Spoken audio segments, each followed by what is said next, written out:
It's the blood clot vibes, yes, family logic. Yourself. It's the hostess with the most, the selected Selah, Shalom on the ones and twos. You know how we do. It's the vibes.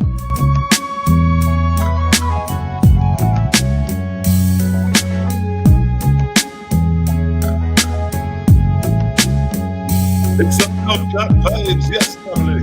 Where's that? Boy, Selah, Shalom on the ones and twos. I'm back at it, early morning vibes. You know how we do.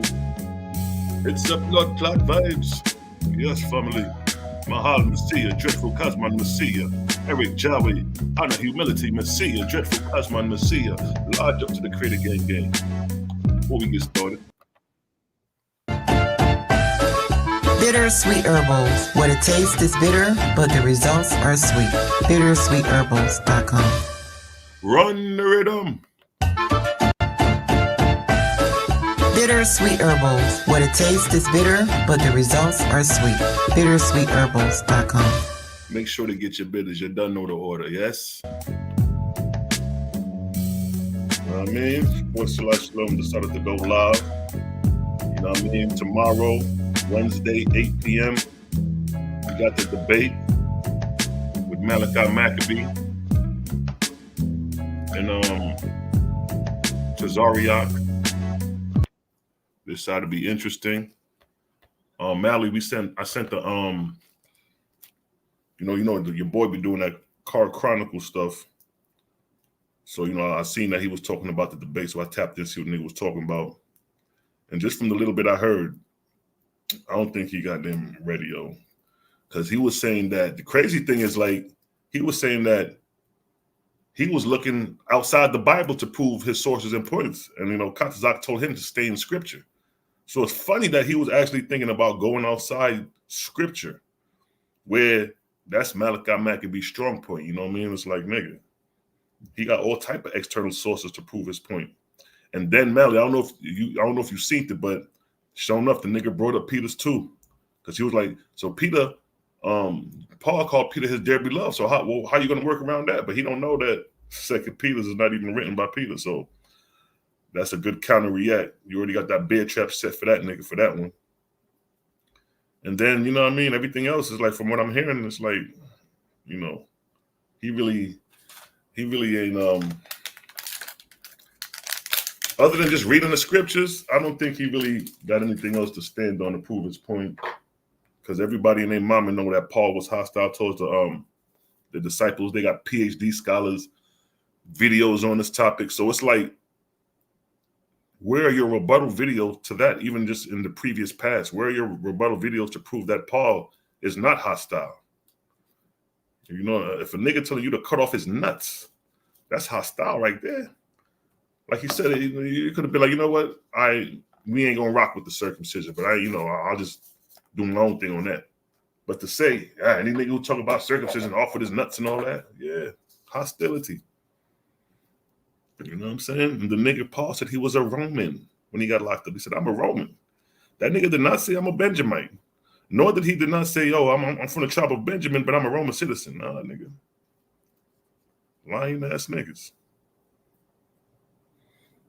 Yep, 2 Peter's considered pseudo-anonymous. I have 2 sources to prove it. Yeah. We going in. Tomorrow, Creator Gang will be in the building on Sinetta. Mally, did he ever give you get back? Did Sinetta ever get back with you with the time? How much time is going to be in the debate? I noticed Tazari, I can't really bring that up. How much time going to be in the debate? But regardless, 10 minutes, 15 minutes, 20 minutes, the nigga going to get roasted, period. And where he going to get roasted at is in the rebuttal. That's where he going to get roasted. When it's the Q&A, when it's time to prove your wisdom, display your wisdom based off what is being said. You know what I mean? Let me run the rhythm. Welcome to the rhythm, them day. Welcome to the rhythm. Run the blood clot rhythm. Prophet give peace to the righteous God. Peace to the God. Peace, King. Peace, yo. Peace to the lovely family, you know what I mean? Yeah, man, that's another Creator Gang brother right there putting us in pain. That brother you see right there on the screen. Hold on, let me see if I got the pictures real quick. You know what I mean, this brother's a real soldier for the cause right here, man. I mean, let me show you who this brother is that we got on the throne right here. Peace to the righteous God. That's a powerful brother. Salute to the God. Let me share my screen real quick.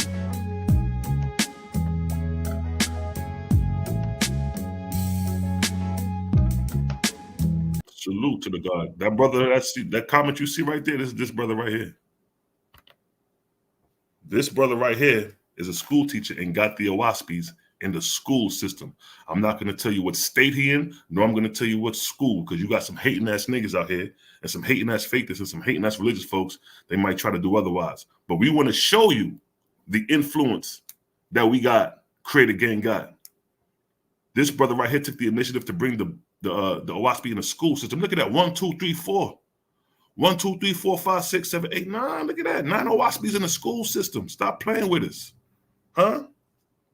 See, everybody got a work to do for Creator. This brother decided, you know what? He was inspired to bring the gospel to the school system. And he got it in. You know how difficult it is to deal with religion and theology in school? And he got in. And not only that, he got the students what? Reading the blood clots. Look at the students. Yeah. They reading the OAHSPE in class. Huh? Nigga, show me a Bible in regular school system in class being taught. Look how Jaja does reveal things, man. Look how Jaja does reveal things. I heard Susan say, I thought I would never live the day to see this. See that? That's why when the copper colored get in charge of things, we make shit shake. We bring shit to fruition. We make shit happen. Look at that, nigga. We got the OAHSPE in the school system. So all these hating ass niggas, all y'all hating ass niggas hating, nigga, we out here putting in work. Don't sleep. Don't sleep on the game. Peace to the righteous God. Don't sleep on the game. That's right. False God killers. Create a gang, false God killers. We destroy falsehood, man. Tazariah gonna get his ass handed to him dealing with Paul. Paul the apostle. That nigga is not Paul the apostle. He is Paul the apostate. That's his new name for me from now on. Paul the apostate Jew. Because that nigga did everything according to the contrary to the law. But see, these discrepancies didn't start with Paul. That's why I did the video, The Persian Influence of the Second Temple, Jerusalem, because that's where it started from. That's where the discrepancy started from. Meaning to say, when they came back from captivity, they didn't came with Ezra didn't come with the same doctrine as Moses. There was no Sadducees and Pharisees during the days of Moses. That's post captivity.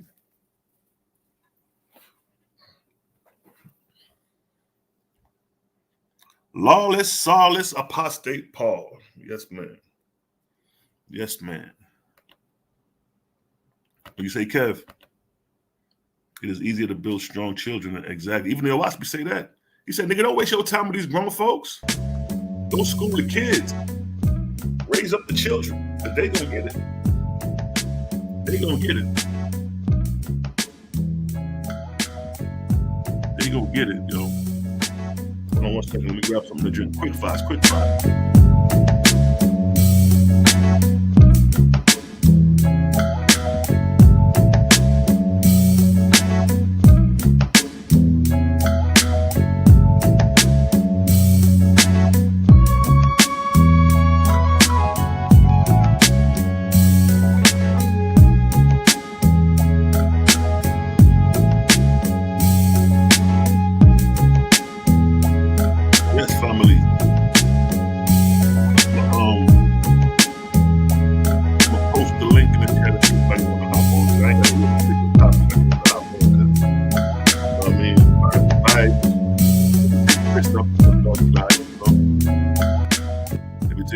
Chris up. Let's see here.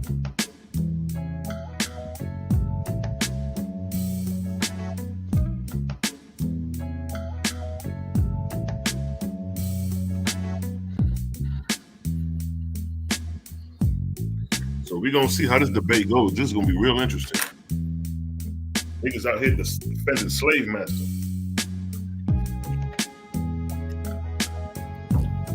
Niggas better not ever in their life. Turning me talking about the colonizer, the white man, I can't do that no more. We got too much hanging over you niggas' heads. I remember when I first came on banging, they tried to use that against me. The colonizers book, the white man. Nigga, you can't use that. That shit is dead, nigga. Your God is worse than the white man. Your God is worse than the white man. Your God killed 25,000 in a day. When the Lord came down to smite Benjamin, he caught the most bodies. The first was like 2,000, the second was like 18,000, and the third was 25,000. But this is your God killing his own people. 25,000 in a day. Now it took 86 years for like 1,300 and plus change for lynchings in the U.S. 86 years to get 1,000 lynchings in the U.S. But in one day, God killed 25,000 people. Y'all better be careful with the God y'all follow.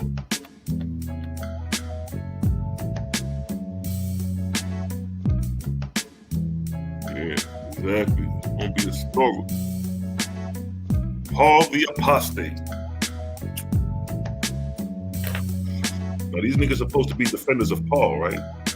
Let's go to the OAHSPE for a second. Let's go to the OAHSPE, right? What that say? Birth of Yeshua. Birth of Joshua. Notice Joshua. When I first got the OAHSPE, they had the actual name Joshua. I was like, damn, why didn't they use that for Jesus? See, why are you using, if we in English, why are you using Jesus? Jesus is not English. Joshua. Why isn't the Bible saying Joshua instead of Jesus? What does that say? Joshua, also known as Yahushua. See that?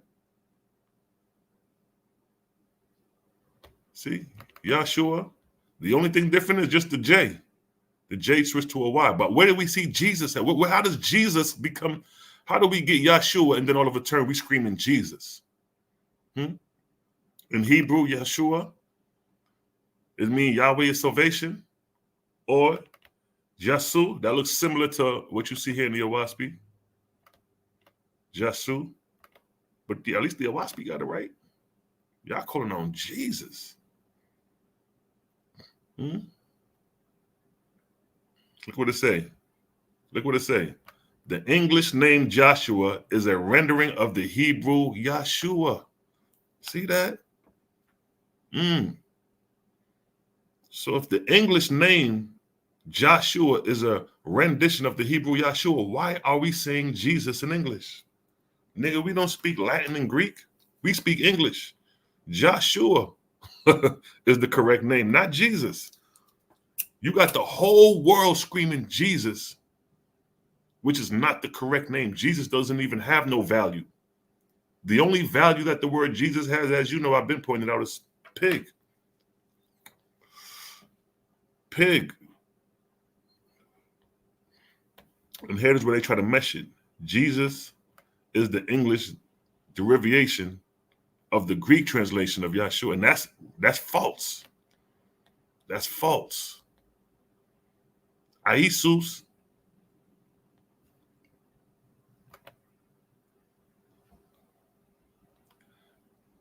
See that? Aisus.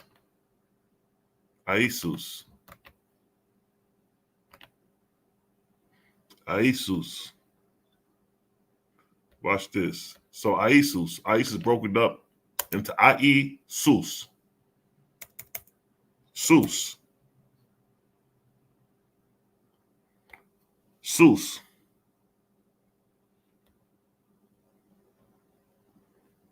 What does sus mean?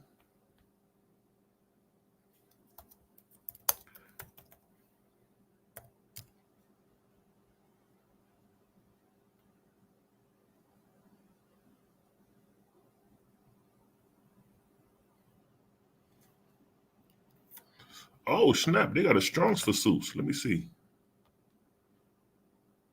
Sus. Sus or sis, to exalt, rejoice.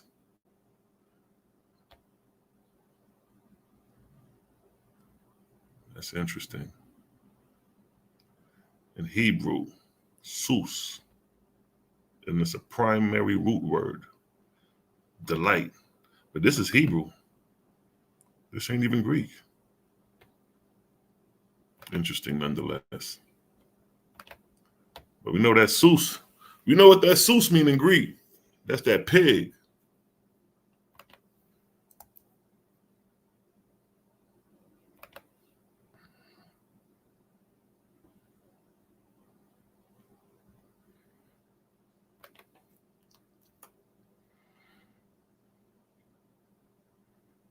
So before I had the OAHSPE, when I was banging the Hebrew doctrine, I was banging on the name Jesus. I was saying how they would have never called him Jesus in the first century. They would have called him Yahushua. Whatever your name is, if I go to Afghanistan and say my name is Selah Shalom, they're going to repeat and say Selah Shalom. They're not going to come up with the definition of a country for my name. If I tell these niggas Yeshua, that's what it don't switch up my name. They say Isa is Jesus' name. No, it's not. Isa is not no damn Jesus' name. Yeshua in Hebrew is the name. If you was to call Prophet Muhammad by any other name, the Muslims would be in an uproar. So the same way we're going to respect Muhammad's name is the same way you niggas need to respect Yeshua's name. We ain't dealing with no Jesus. We ain't dealing with no Isa. It's Yeshua HaMashiach, Yeshua of Nazareth. That's it. The birth of Yeshua in the OAHSPE. God, Jehovah's Son, was wise above all these trials, for he had the light of Jehovah's kingdom with him. This is true God we're talking about. And it will be shown presently how much further ahead the plans laid out by Jehovah's sons are, compared to those plotting by his enemies. You Pauline niggas, you deity worshiping folks, God niggas, y'all are short-sighted. Y'all don't even know where y'all headed. What's the end game? If you want to ask anybody who read the Bible, who ask a Hebrew Israelite, a Christian, anybody who studies scripture, what is the end game? What is the purpose of all this? Where is this leading? What is the destination? You say I need to be saved in Jesus. What is the destination of that? You say to be an Israelite, to be the chosen of God. What is the destination of that? What is the benefit and the purpose of that? When you get to the end game, it's going to get tricky. Because Pharaoh persecuted the Israelites, Moses put a curse upon Pharaoh. Then after hundreds of years in the lower heavens, behold, Pharaoh was cast in hell, and then in the chaos, and no one but Moses could deliver him, as has previously described. Now, I remember when I was debating Zion Lex, he tried to use a verse to myself, look, the Egyptians are in hell. I'm like, man, I don't know who gave you that verse. It may have been Paul, somebody else, but they don't know what the hell they're talking about. Because you don't even know the system in order. First, you got to understand the system in order, the title and ranks of angels, and the successions of the gods, and the harvest times and ascensions. If you don't understand that, nigga, don't even sit here and try to quote scripture against me. You're going to look like a goddamn fool, because when he tried to pull up the verse about the Egyptians being in hell, I just went and showed how the Egyptians was delivered and sent off to Etheria. He didn't have nothing to say. He felt stupid because you thought you had something. Because you up against something you don't know nothing about. Sit your ass down and go read first, and then come back and try to dialogue. So Moses descended from the higher heavens and delivered Pharaoh, and he provided Pharaoh a new name, Elias, and sent him back to the earth to labor with the Israelites in order to fulfill his shortness and righteousness and righteous works. Elias therefore became a willing volunteer, and many angels with him. So the same Pharaoh that was persecuting Israel is now in spirit doing works, righteous works behind the scenes of Israel in spirit. And keep in mind, in the Bible, Moses appeared to Jesus. You know the scriptures when Moses appeared to Jesus? Let me see if I can find that verse. What verse is that, family, when Moses appeared to Jesus? I know that's in Matthew what?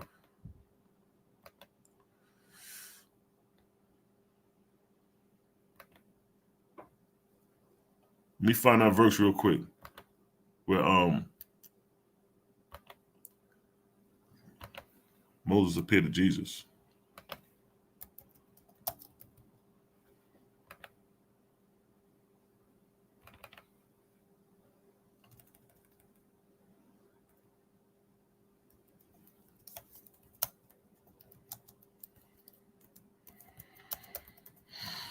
Let me read him run. Let me let the rhythm run around me. I look for what me I look for.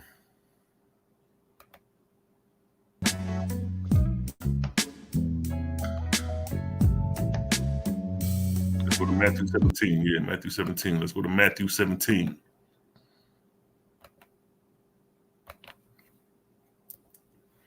Let's go to Matthew 17.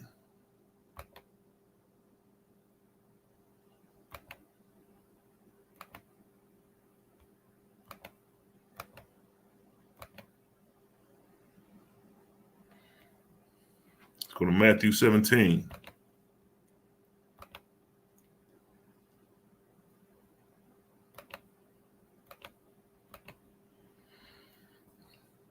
And after 6 days, Yeshua taketh Peter, James, and John, his brother. Look, it even tell you that's his brother. Yeah, see that? It's right there. Tell you that the nigga's his brother. What the fuck? Or that, something else. After 6 days, Yeshua took Peter, James, and John, his brother, and bring them up into a high mountain. Now it says after 6 days. So what is after the 6th day? The Sabbath. So this is the Sabbath day that this took place. What happened? And was transfigured before them, and his face did shine as the sun, and his remnant was white as the light. So Yeshua transfigures. But see, it's a science to this shit. Notice the nigga went up a high mountain. It says, and brought them up to a high mountain apart. The word holy means to set apart. So they up on a high mountain. Why not a flat plane? They emphasize that he's up on a high mountain. In the OAHSPE, it says that impure things lie low, impurity rises high. It's higher in the atmosphere. The vibrational frequencies is faster up in the higher atmosphere. On mountaintops, it's cold up there. It's a different temperature up there. It's a different frequency up there. The higher you go, the faster the vortex speeds up. Now, and was transfigured before them, and his face did shine as the sun, and his remnant was white as the light. And behold, there appeared unto him Moses. Let's stop there. There appeared unto him Moses. Now, give me 1 second. Let's get the death of Moses. Let's get the death of Moses.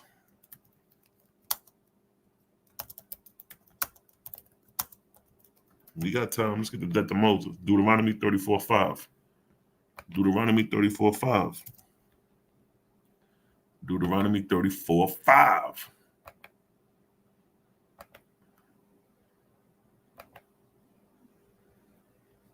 What do we have here? So Moses, the servant of the Lord, died there in the land of Moab, according to the word of the Lord. So here we have in Deuteronomy 34:5 the death of Moses.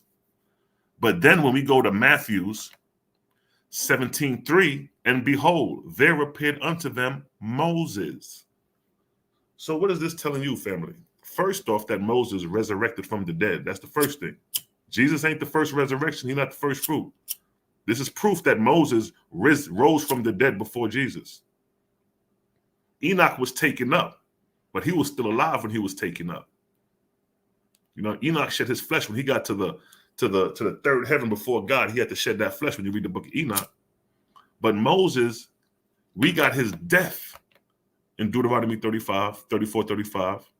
So Moses, the servant of the Lord, died there in the land of Moab. And then we got his resurrection. And before there appeared unto them Moses. And then we have the clarification factor from the OAHSPE. So Moses descended from the higher heavens. See that? OAHSPE let you know Moses was ascended. He had to descend back to deliver Pharaoh. So when you read the Bible and you want to know how did Moses appear when Moses was already dead? Why is Moses even appearing to Jesus? Why is this even happening? The OAHSPE gives you the conclusion, the narrative, the whole understanding of why Moses had to come back. That's why you got to get you in an OAHSPE and read these things. So Moses descended from the higher heavens and delivered Pharaoh, and he provided Pharaoh a new name, Elias, and sent him back to the earth to labor with the Israelites in order to fulfill his shortness and righteousness of works. Elias therefore became a willing volunteer, and many angels with him. And these angels inspired 700 Israelites to separate themselves from all other people and to go and live by the direction of the angels of Jehovah. Moreover, the angels inspired these people to call themselves Essenes, as commanded by Moses in heaven. As commanded by Moses in heaven. See that? Now you have a lot of people that say, oh, the Essenes never called themselves Essenes. The only person who referenced them is Josephus, when he said that they were Essenes. Well, there you have it. If you don't have no evidence of them calling themselves Essenes, but you have a first century Jew saying that, hey, these niggas is called Essenes. That's all we got to go off of, right? But nevertheless, this time period, for the record, this time period is post captivity. This is after the return of the Second Temple, the rebuilding of the Second Temple. These are the exiles who came back from Babylon and Assyria. That's that 7th century, 4th century, coming on down to the 1st century. This is this time period that this took place. So it says, and these angels inspired 700 Israelites to separate themselves from all other people. See that? So you had, when you had the returning exiles, 700 separated from the apostates, which would have been the Pharisees, the Sadducees. See that? They would have separated themselves from them. And these Essenes were therefore a separate people pledged to Yahuwah, Jehovah, to have no king or earth ruler. See that? These niggas, if we're going to rebuild the Second Temple, that means somebody got to be a high priest and a ruler of that temple. Jaja saying, yo, have none of that. The Essenes were therefore a separate people pledged to Jehovah. So if they're a separate people, that means they're a holy people. They're Kodesh. These Essenes were therefore a separate people pledged to Jehovah to have no king or earth ruler except their rabbis, teachers. And they dwelt in communities and families of 10s and 20s and 100s, holding all things in common. See that? Holding all things in common. That's documented history that they held all things in common. That's documented history. They're talking about the Essenes in 1881 when the Dead Sea Scrolls wasn't discovered until 1947, 1948. Niggas ain't know nothing about the Essenes until 1948 when them scrolls were discovered, and they are ascribed to the Essenes or the works of Josephus when he mentions it.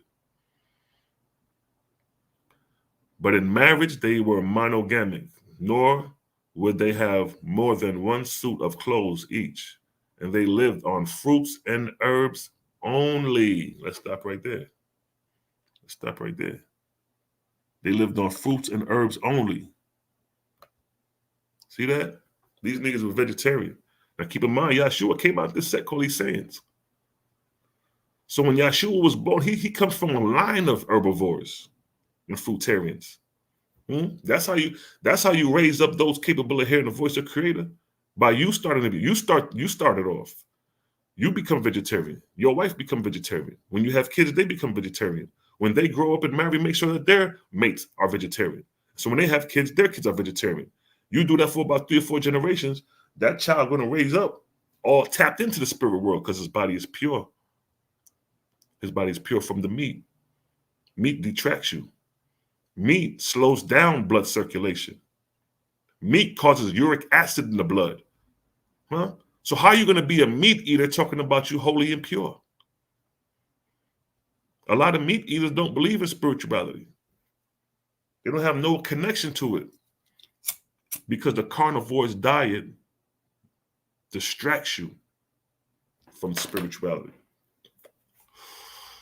And they lived on fruits and herbs, vegetables only, right?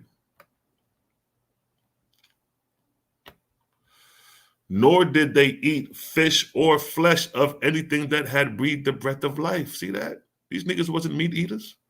The Essenes were like the Nazarenes, vegetarians. They grew their locks, they grew their hair out. And they bathed every morning at sunrise and worship before the altar of Jehovah, doing in all things. Now keep in mind, you remember in the Bible, let's get it. Let's go to Leviticus real quick. Let's go to Leviticus real quick. Show you the difference in worship between creators and false deities. Let's go to Leviticus, right? It's Leviticus chapter 1, the law of the burnt offering, right? Now, in this law, we see that the sacrifices of the biblical God requires blood. If his offering be a burnt sacrifice of herb, let him offer a male without blemish. He shall offer it on his own voluntary will at the door of the tabernacle of the congregation before the Lord. Let's go right here. Let's go to verse 5.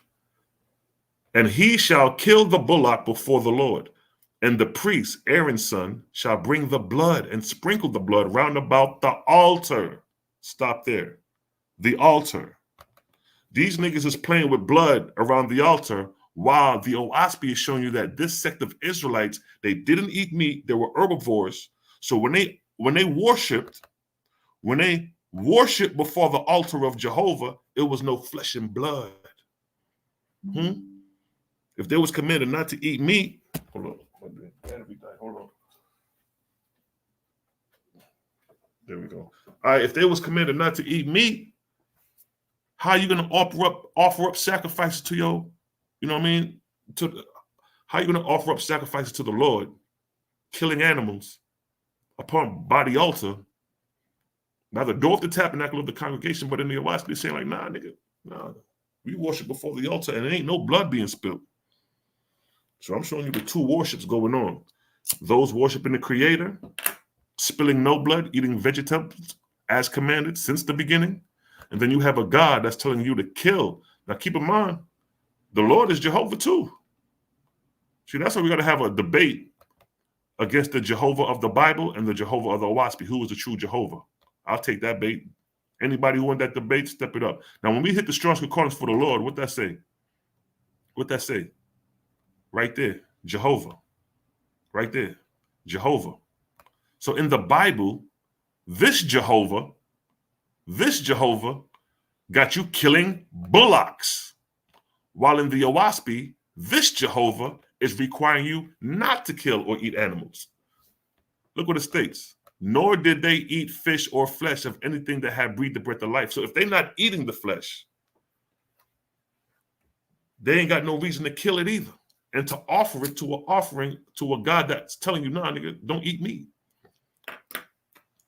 Now keep in mind, Yahushua didn't eat meat. I'm jumping around, but watch this. Precept upon precept, here a little, there a little. Let's work. Let's work. Let's go to Yahushua. I'm jumping the gun. Let's go to Yahushua. Quick, fast. Right?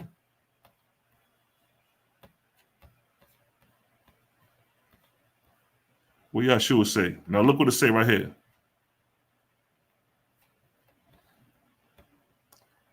Doctrine of Joshua and his death. So this is the doctrine of Joshua. This is what Joshua taught. Look what it say. God said, these were my doctrines as I taught through Joshua. Now we just read prior to Joshua's birth, the Essenes was a group that predated Joshua. And according to them, they ate fruits and vegetables only.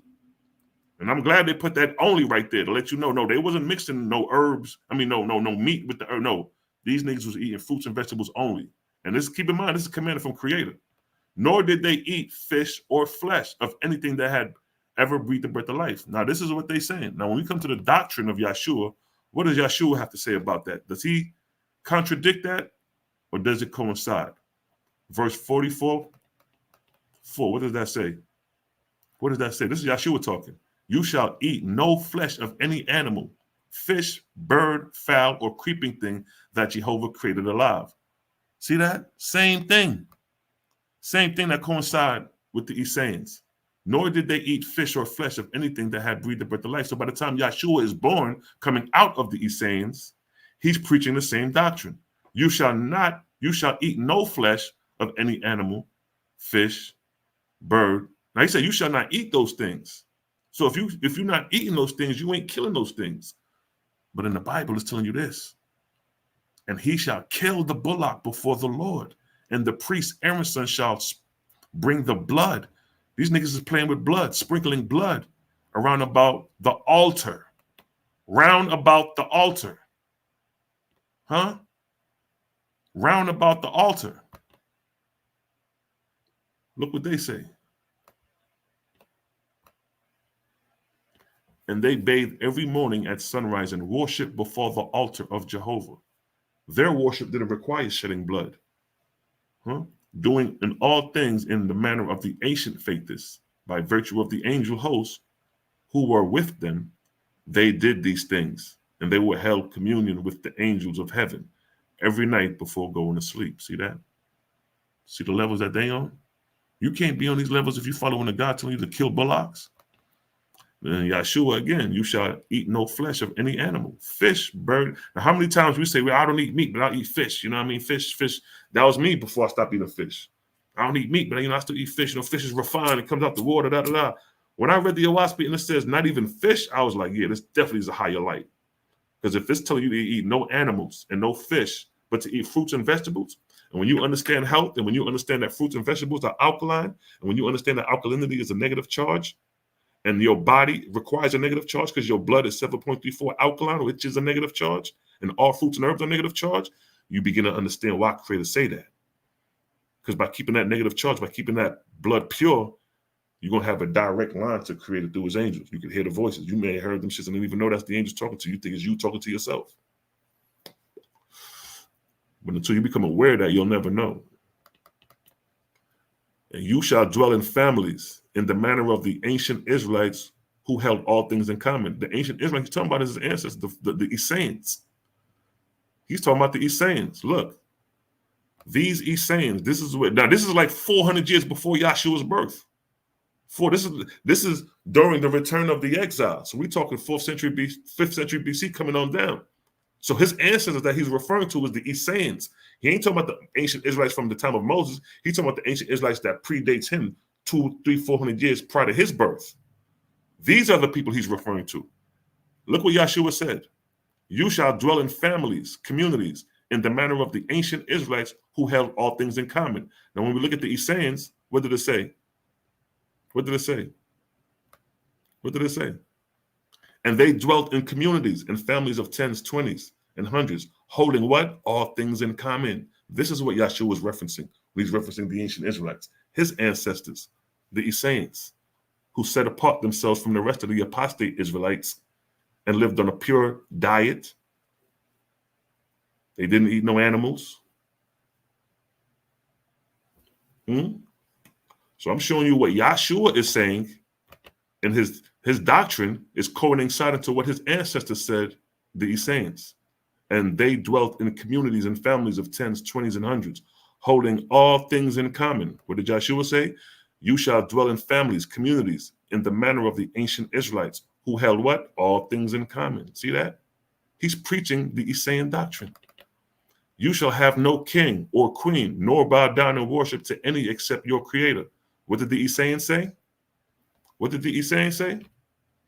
The Essenes were therefore a separate people pledged to Jehovah to have what? No king or earthly ruler except their rabbis. See that? See that? Pledged to Jehovah to have no king or earthly ruler. What did Yahushua say? Ye shall have no king or queen, nor bow down and worship to them except your Creator. See that? You shall not call on the name of angels to worship them, nor to consult with them on the affairs of earth. Of earth. You got to keep that in mind. Because you can commune with the spirits, but not of lower things, not of carnal things, not of earthly things. Because you're going to get an answer from the lower angels, the angels in the lower heavens. Right? You shall love your neighbor as yourself, and to do your fellow man as you would have him do to you. This is the doctrine of Yeshua in the OAHSPE. You shall return good for evil and pity those who sin. It has been said, an eye for an eye, a tooth for a tooth. But I say, return good for evil. So he just contradicted Torah. He just went against Torah. If that's the case,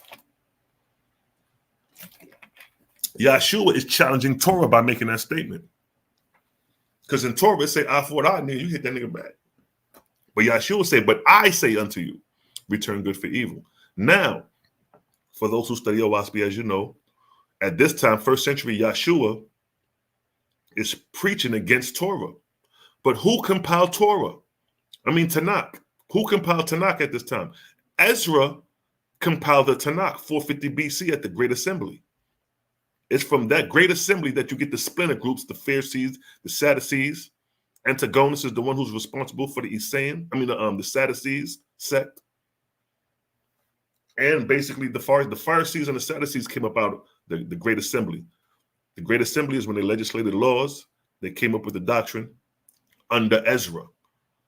So the Torah that they got is from the time of Ezra, and the return is from the inspiration of Lu among the false God, the false Holy Ghost, the false Christ, the false Lord God, right?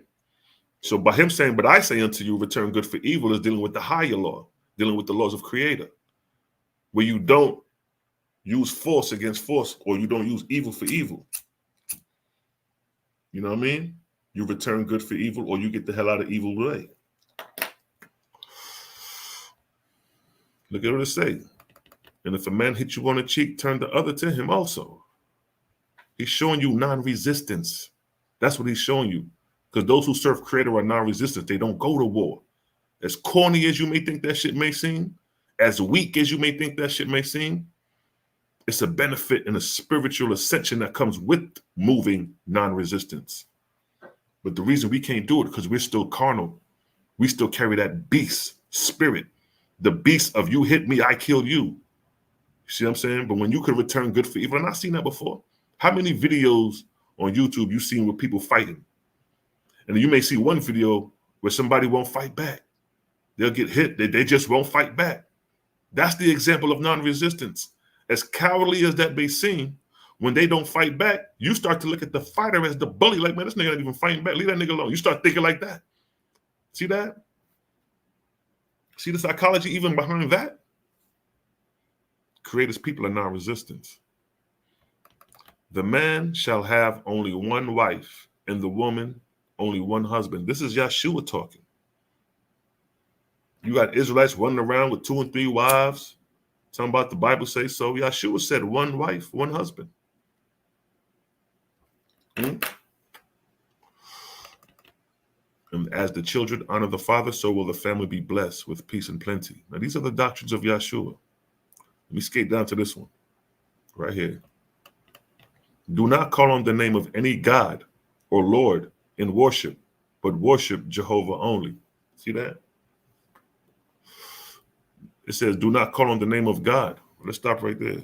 Of any God at that. Any God. Do not call on the name of any God or Lord in worship. God. He says, don't call on the name of any God. Genesis chapter 1, verse 1 starts off with God. How are you going to tell us not to worship or acknowledge God when Genesis, in the beginning, God created the heavens and the earth? That means this nigga's a liar. We've been lied to.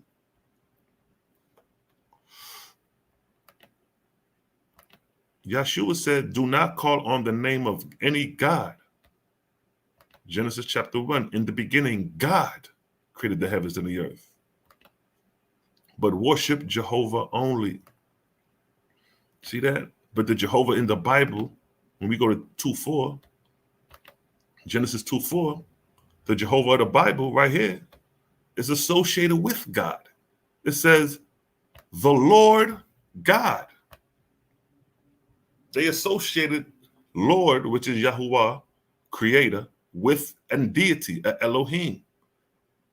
So with that being said, there's no way, you can't wiggle your way around that. Even if we find the word Lord by itself without God association, you still have verses where it says the Lord is God. Huh? So if the Lord is God, that means he's a deity. He's an object of worship. He's a man. They already say he sit on the throne. They say God sit on the throne, but Jehovah don't sit on no thrones. Creator is ever present. See that? Let's come back to the Essenes. This is the doctrine of the Essenes pre-Yahushua. This is what Yahushua came up out of. That's what he taught the Essene doctrine. He spoke what his ancestors spoke, meaning the Essenes. These Essenes were therefore a separate people pledged to Jehovah to have no king or earthly ruler except their rabbi.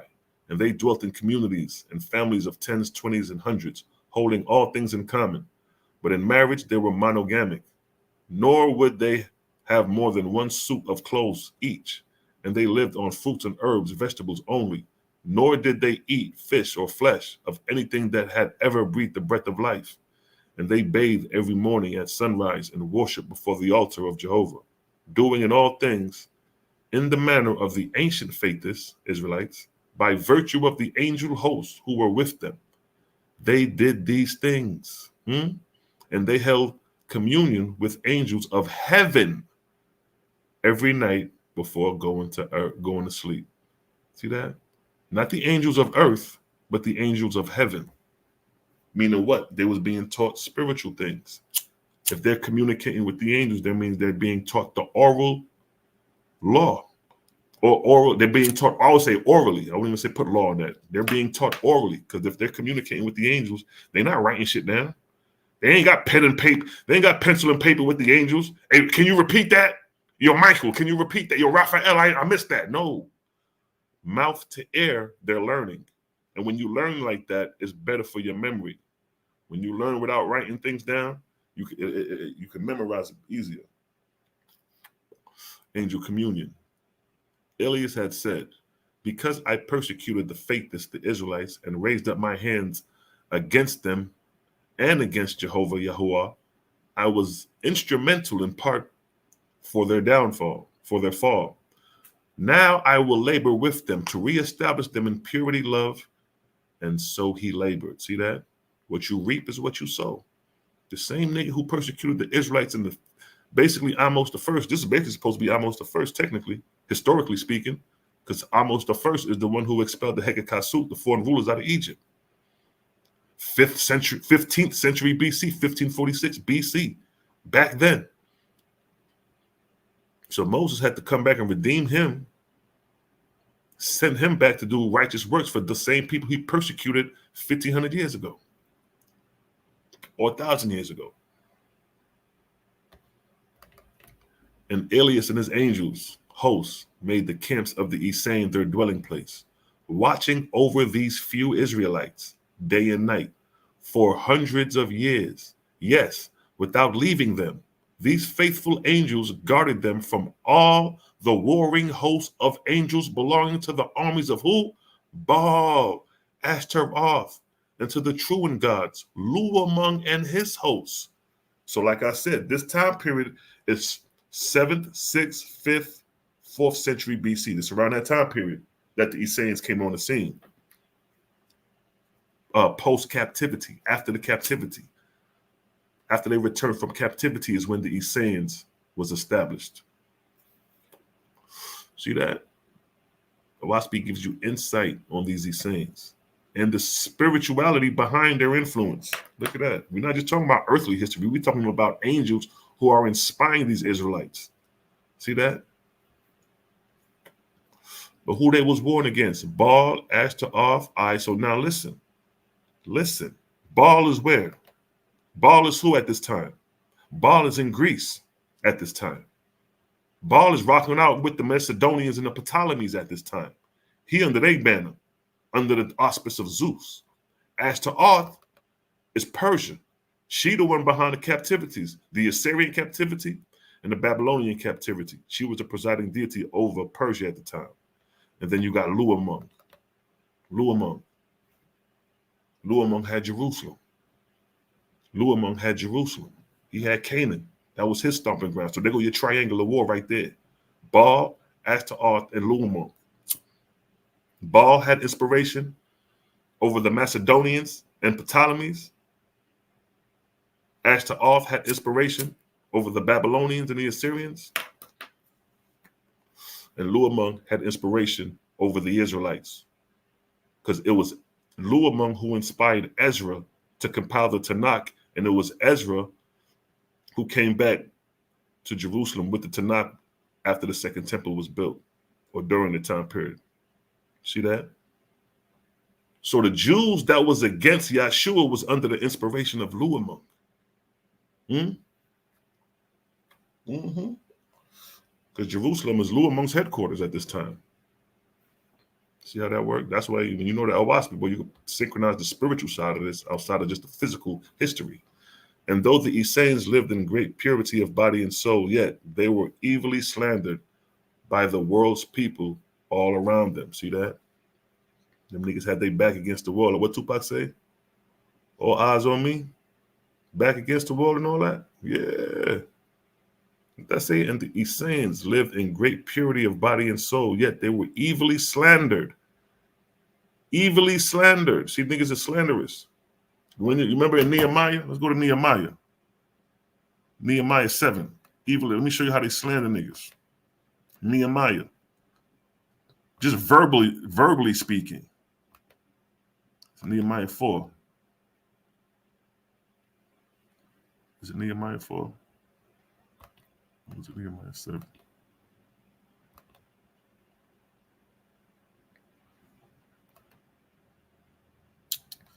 Then, but nah. It was a verse we're talking about the Benjamites called the Samaritans adversaries. You know what I mean? Slandering them. Vexed with them. Where I had that at? I'll come back to it. I think it's in Nehemiah somewhere. I thought it was in Nehemiah 4.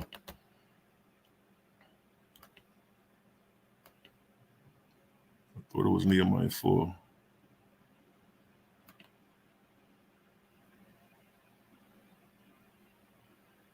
But nonetheless, it's a part where, you know what I mean, the Benjamites called the Samaritans basically the adversary. There you go right there. Right here. And Judah said, the strength of the bearers of burden is decayed, and there is much rubbish, so that we are not able to build the walls. And our adversaries, talking about the Samaritans, our adversaries, see that? Evil slander, calling them niggas is Satan. He calling them niggas Satan. They're supposed to be returners of the northern tribe. They returned 200 years or 150 years prior to them. They returned in the 6th century BC under that one, I forget the nigga name, that Babylonian Assyrian king. Yeah, so the Samaritans was in the land before the Judites came back. So when the Judites came back, they're like, yo, let's help build your temple. Let's help build a sacred temple. Like, nigga, you are adversaries. We ain't rocking with you. So coming back to right here in the States. And though the Essenes lived in great purity of body and soul, yet they were evilly slandered by the world's people all around them. So I just want to show how, like, evilly slandered, how, you know what I mean, Judah was slandering the Samaritans by calling them adversaries. Like, nah, we ain't rocking with y'all. And keep in mind, the Essenes ain't rocking with neither one of them either. Sumerians know the returned exiles as far as their concept of religion. But Jehovah prospered the seed of the Essenes in holiness and love for many generations. Then came Gaphana, chief of the Lewis, according to the commandment of God, true God that is, to raise up an heir to the voice of Jehovah. And in 4 more generations, a heir was born, and named who? Yeshua. And he was the child of who? Yusuf, and his wife Miriam, devoted worshippers of Yahuwah. Devoted worshippers of Yahuwah, who stood aloft from all other people except the Essenes. See that? Yeshua stayed away from everybody else except the Essenes, who his lineage comes down from. See that? Yeshua wasn't rocking with everybody. Even when you read the New Testament, he wasn't rocking with the Pharisees and the Sadducees. It's almost like he was alone. But look at this. And because of the extreme youth of Mary, the child was of doubtful sex, regarding which the rabbi said the child was an aisu, signifying neutral. There were several definitions of aisu. One is meaning neutral, meaning signifying having no sexual desire, no physical desires, no lustful desires, being neutral. Then Yahushua, Aisu, is also the name of a heavenly kingdom. You could read that in the book of Essene, a place of rest for the gods from hard labor. You know what I mean? So that it's a place of salvation and rest called Yahushua. It's a kingdom, a heavenly kingdom. And then Yahushua refers to of doubtful sex. Like you can't tell if it's male or female. The sex organs is kind of off. So those are three definitions of Aisu in the OAHSPE that touches on. So when it said that the child was of doubtful sex, regarding which the rabbi said the child was an Aisu, meaning neutral. See that? That's deep.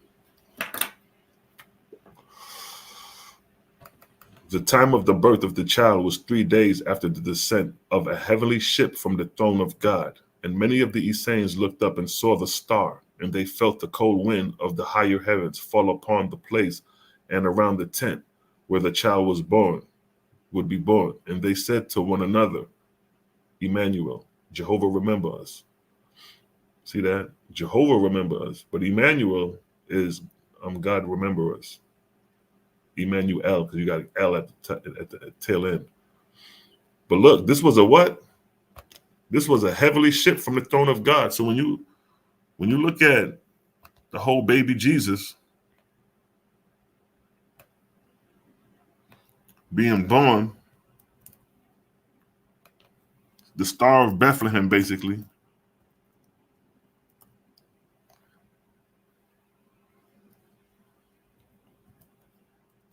the Star of Bethlehem, right?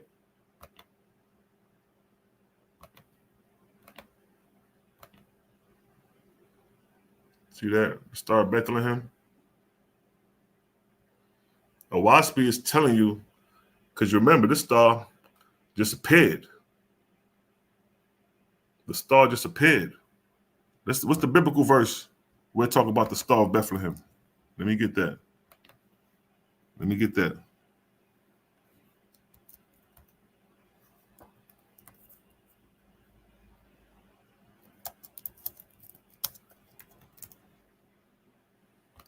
The Star of Bethlehem. All right, Matthew 2:9. Let's go to Matthew 2:9. Matthew 2:9. This won't take too long.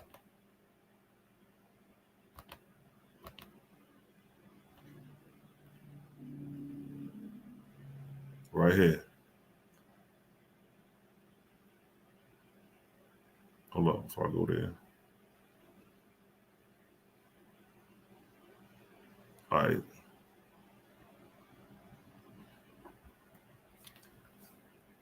When they had heard the king, they departed, and lo, the star which they saw in the east went before them till it stood over where the young child was. Now look what they're saying here. Look what they're saying. Look how they describe the star. When they had heard the king, hold on, before I read that 9. Before I read that 9, let me make sure.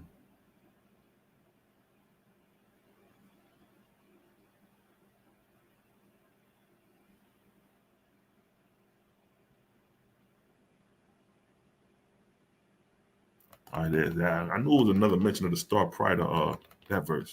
So when we go to Matthew 2, and guess who he's informing? Let's go to 1. Fuck it. Now, when Yahushua was born in Bethlehem of Judea, in the days of Herod the Great, the Herodian,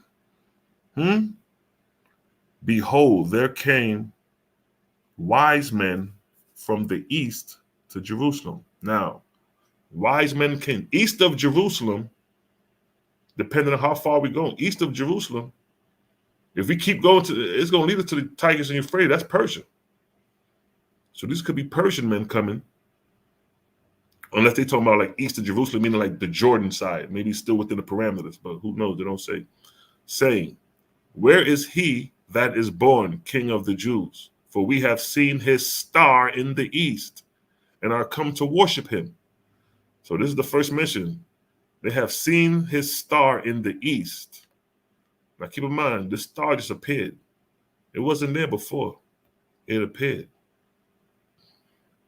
When Herod the king had heard these things, he was troubled, and all Jerusalem with him.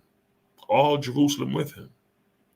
And when he had gathered all the chief priests and scribes of the people together, he demanded of them where Christ should be born. And they said unto him, Bethlehem of Judea, for this is written by the prophets. Now, what prophets could have wrote about him except the Essenes? They were the only ones privy. You wouldn't have had no goddamn Pharisees talking about the coming of the Messiah. The prophets would have been under the banner of the Essenes. And thou, Bethlehem, in the land of Judea, are not the least among the prince of Judah, for out of thee shall come a governor that shall rule my people Israel. And Herod, when he had privately called the wise men, inquired of them diligently what time the star appeared. See that? He's inquiring what time the star appeared. Like I said, the shit wasn't there before. It appeared. Keep in mind, I'm saying all this to come back to the OAHSPE when it says that this was a heavenly ship from the throne of God. It appeared as a star. Let's get that right there. Right here. The time of the birth of the child Yeshua was 3 days after the descent of a heavenly ship from the throne of God. And many of the Essenes looked up and saw what? The star. What they call the Star of Bethlehem is a heavenly ship. What we would classify today as a flying saucer or a UFO. That's what we would classify that as today. So this is what's going on with Horeb. This is what they're bearing witness to. A UFO stationed in the atmosphere right above Judea. That's what they're witnessing. That's why the nigga was troubled. That's why the three wise men, when they seen it, they knew what was up. They're like, yo, something going on over there. That fiery ship wasn't there a second ago. So then Herod, when he had privately called the wise men, inquiring of them diligently, what time the star appeared. And he sent them to Bethlehem and said, go and search diligently for the child.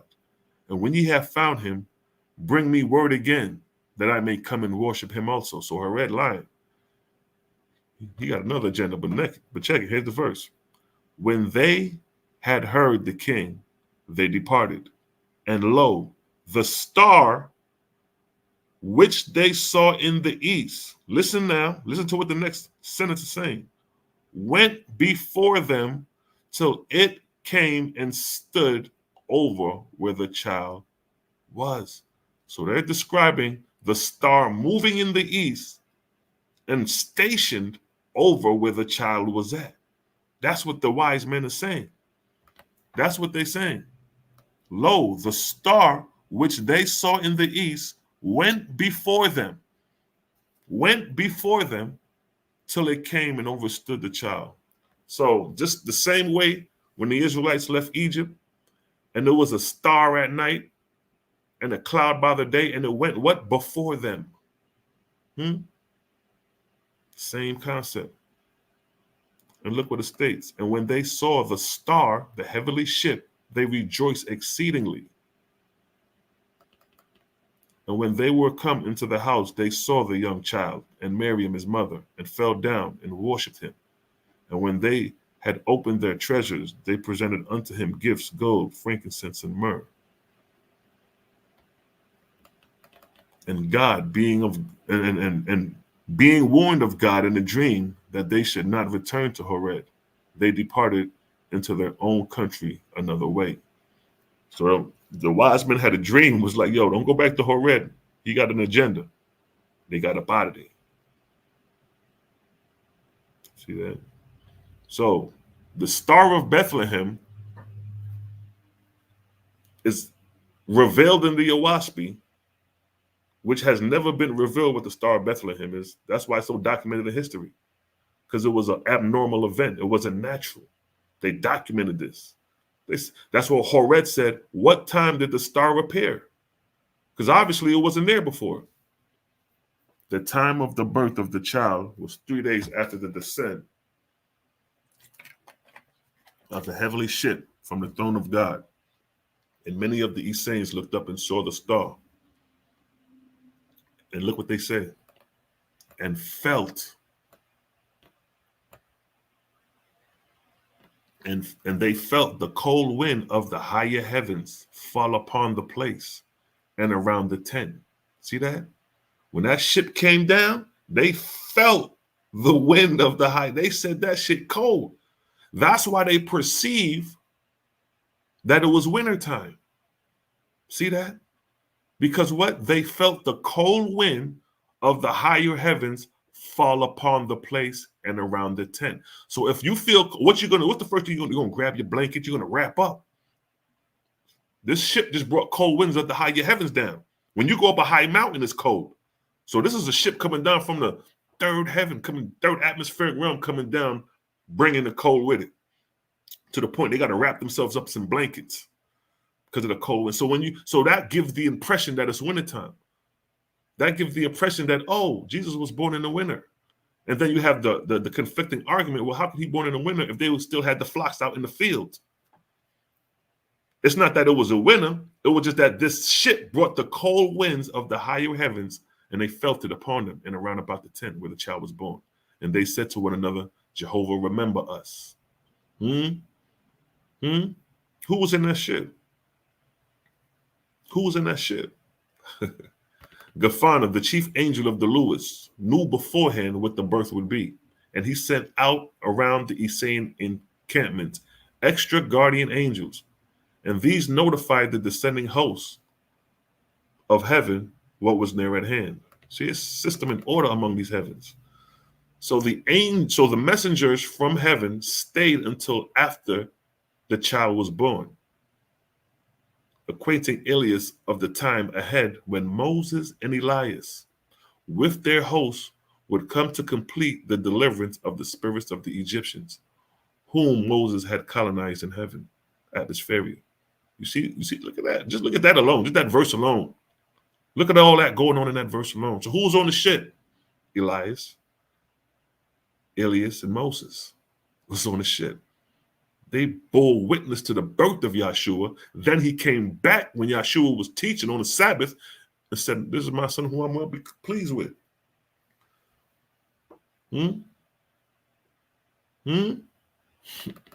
Elias said, thanks, Jehovah. I shall once more look upon Moses' face. And when the birth was complete, the angels of heaven re-entered the starship, and hastened back to paradise, God's heavenly seat. See, the Israelites has confused God's heavenly seat with being the Most High, because you remember Tazariach said the Most High sits on a throne. What he fails to understand, that's not the creator. That's just a president in office. God is a president in office. God is a king ruling a kingdom. And the kingdom is the heavenly seat, the heavenly kingdom. So once you understand that, you will realize that the biblical God you've been following is a deity and is not of the creator. Now look, when Joshua was grown up and ready for his labor, God provided a host of 100 million angels to make a line of light from his heavenly counsel down to the earth. And they made it up, and they made it so. So Yahushua wasn't out here. You remember when Yahushua said, my time isn't now? My time, he kept telling them, my time ain't now. I know y'all see me wilding out and all that, but my time ain't now. He knew that. This nigga was connected with a line of light with angels. He constantly communicating with the angels. Constantly. Look, and God provided a guardian host of 2 billion angels to protect the line of communication from it was a time of war in heaven and on earth. 2 billion angels to protect the line of communication. Look at that.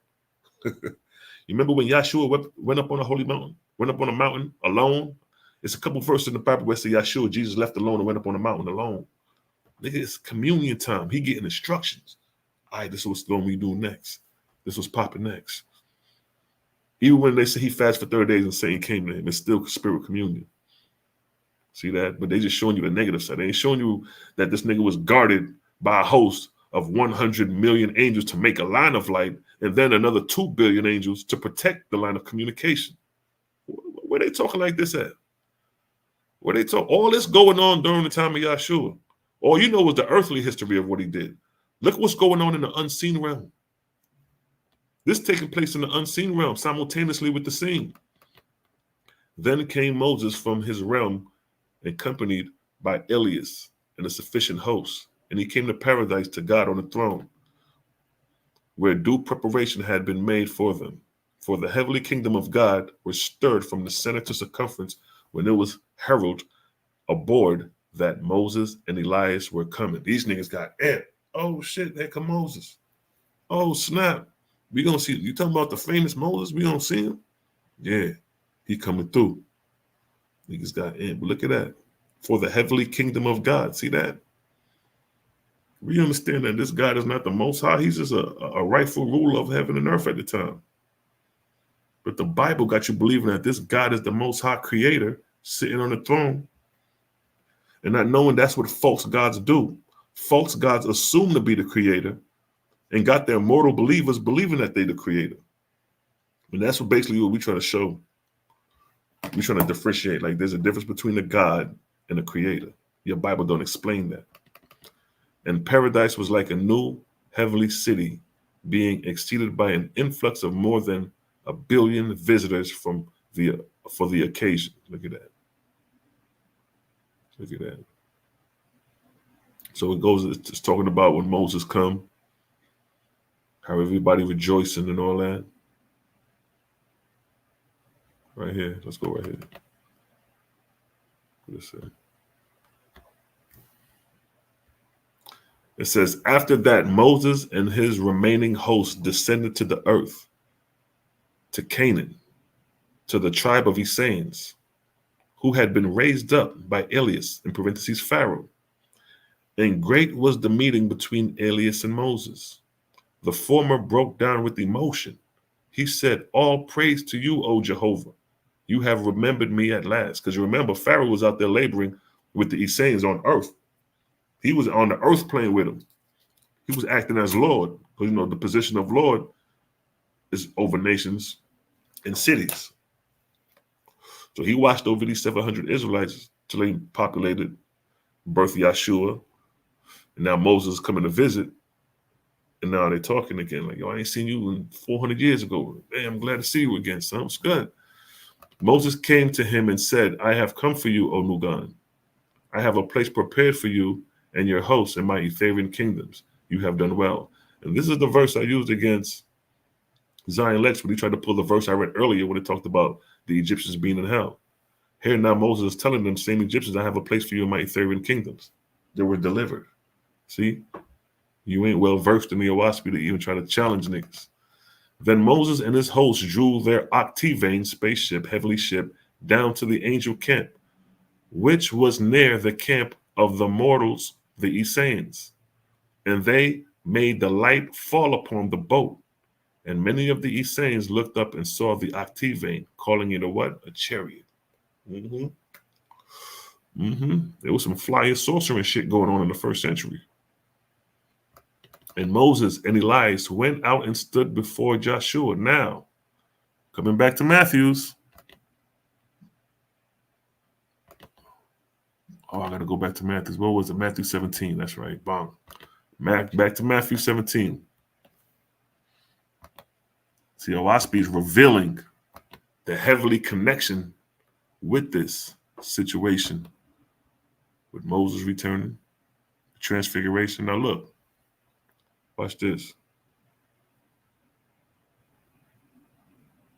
So now we're back at Matthew's chapter 17, the transfiguration of Yahshua. And after 6 days, Yahshua took Peter, James, and John, his brother, and brought them up into a high mountain apart. So they're up on a high mountain. Let me give you a visual of how this would have looked.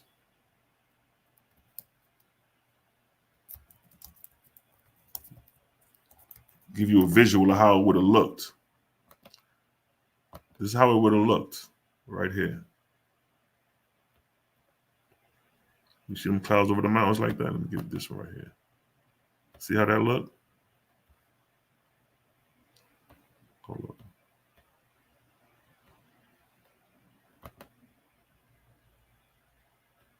See that? Them shits look like saucers in the sky. Flying saucers, son. See that? So when it says they looked up and seen the ship, and the winds of the higher heavens blew down on them, this is just an example. I'm just showing you examples of what they would have bore witness to in these chariots when these chariots came down. Right? Well, let's look at this one, for example. Because remember, it stated, see, I like to bring shit in real time. It stated what? On the 6th day, after 6 days, on the Sabbath day, Yahushua, Peter, James, and John, and his brothers, and bring them up to an high mountain. So this is an example of the high mountain. They walked up this high-ass mountain. But there wasn't no cloud there yet. There wasn't no cloud there. It's just them on the high mountain. And was transfigured before them, and his face did shine as the sun, and his remnant was white as snow. And behold, there appeared unto them Moses and Elias talking with them. So how did these niggas just pop out of nowhere? These niggas just popped out of, they on the mountaintop, then appears these two cats. Go to the OAHSPE for the answer. Let's go back up one. Then Moses and his hosts drew their octavane. For those who don't know, who ain't familiar with an octavane, that's a spaceship, a heavenly ship, basically like a plane. For those, but if you know the OAHSPE, you already know. But then Moses and his hosts drew their octavane, their heavenly ship, down to the angel camp, which were near the camp of mortals, the Essenes. And they made the light fall upon the boat. And many of the Essenes looked up and saw the octavane, calling it a chariot. And Moses and Elias went and stood before Joshua, and he saw them. So this is the atmosphere. When Yahushua and them was on the mountaintop, these niggas came over the mountaintop in their octavane and covered the top of the mountain. And the Essenes saw this. So they looking up at the mountaintop the same way the Lord came down on Mount Sinai and the children of Israel saw the ship on top of the mountain. Is the same way the Essenes saw the octavane, the heavenly ship, on top of the mountain when Moses came to visit Yahushua. Huh? So look what it states. And behold, there appeared unto them Moses and Elias talking with them. What did the OAHSPE say? What did the OAHSPE say? And Moses and Elias went and stood before Joshua, and he saw them. Moses said to them, my son, the light of Elah is upon you, Israel. Through you shall regain the all one which was lost. See that? That's what Moses told him. The light of Allah is upon you, bro. The light of true God, light of Creator is upon you, Israel. And through you, Israel is going to be restored to the Creator, which was lost because they're worshiping deities at this time. They're worshiping false gods. They're worshiping angels sitting on thrones claiming to be the Creator. Yahushua came to clear that up. And I read earlier that he even said you shall worship no gods, no lords, except Jehovah only. Huh? Moses said, my son, the light of Elah is upon you. Israel, through you shall regain the all one which was lost. Matthews. And behold, there appeared unto them Moses and Elias talking with them. Then answered Peter and said unto Jesus, Yeshua, Lord, Rabbi, it is good for us to be here. If thou wilt, let us make here 3 tabernacles, one for thee, one for Moses, and one for Elias. This nigga Peter probably shook out his mind as what's going on, and he's just saying anything. While yet he spoke, behold, now here's the catcher. A bright cloud overshadowed them. And behold, a voice out the cloud. Let's stop there. Coming back to here. What did it say? First thing on the mountaintop. What did it say? A bright cloud overshadowed them. So if we was on this mountaintop and a bright cloud came over and overshadowed us, this is what it would look like. I'm giving you objective understanding of something that is subjectively in a book. And keep in mind, the Essenes saw this the same way the Israelites saw the Lord come down on Mount Sinai as a chariot of fire. See that? So again, while yet he was speaking, behold, a bright cloud overshadowed them, and behold, a voice came out the cloud, which said, "This is my beloved Son, in whom I am well pleased. Hear ye him." That's equivalent to the OAHSPE when it says, Moses said unto them, my son, the light of Allah is upon you. Israel, through you, shall regain the all one, which was lost. But keep in mind, look at that. So we have two verses. We have the verse here where Moses, look what it say. And Moses and his host drew their Activane spacecraft down to the angel camp where the Essenes were, right? Look what it say here. Many of the Essenes looked up and saw the Activane, the ship, calling it a chariot. So when they seen this at the bottom of the mountaintop, they like, yo, look at that. They go to chariot. Oh, snap. That's we will just call that a flying saucer. Matthew 17:5, a bright cloud overshadowed them. And behold, the voice came out the cloud, which said, "This is my beloved Son, in whom I am well pleased. Hear ye him." And when the disciples heard it, they fell on their face and were so afraid. Them niggas was shook. First, you standing up on a mountain, keep in mind, they was on a mountaintop before the cloud came. Then the cloud overshadowed them. So just imagine if you're on a mountain and you seeing this cloud coming towards you. And then this cloud overshadows you and stations itself right on top of the mountain. You engulfed in this cloud now. And out a voice come out this cloud talking about, "This is my Son, in whom I will be well pleased." And the voice sound like many waters, right? There could have been a host of angels saying that with one accord. "This is my beloved Son, in whom I am well pleased. Hear ye him." And when the disciples heard that, them niggas fell to their face and was afraid. Them niggas was shook. And what happened? And Yeshua came and touched them and said, "Arise, be not afraid." And when they had lifted up their eyes, they saw no man except Yeshua only. And look what it states. And as they came down from the mountain, Yeshua charged them, saying, "Tell the vision to no man until the Son of Man be risen again from the dead." They didn't know what the fuck he was talking about when he said that. They ain't no game, because Yeshua know what the hell going on, but he got to explain to the disciples what's going on. And a lot of times you're just not going to digest things right off the bat. But he said, yo, tell no man the vision, what you saw just now. The only ones who seen this was the Essenes, wherever they were stationed at.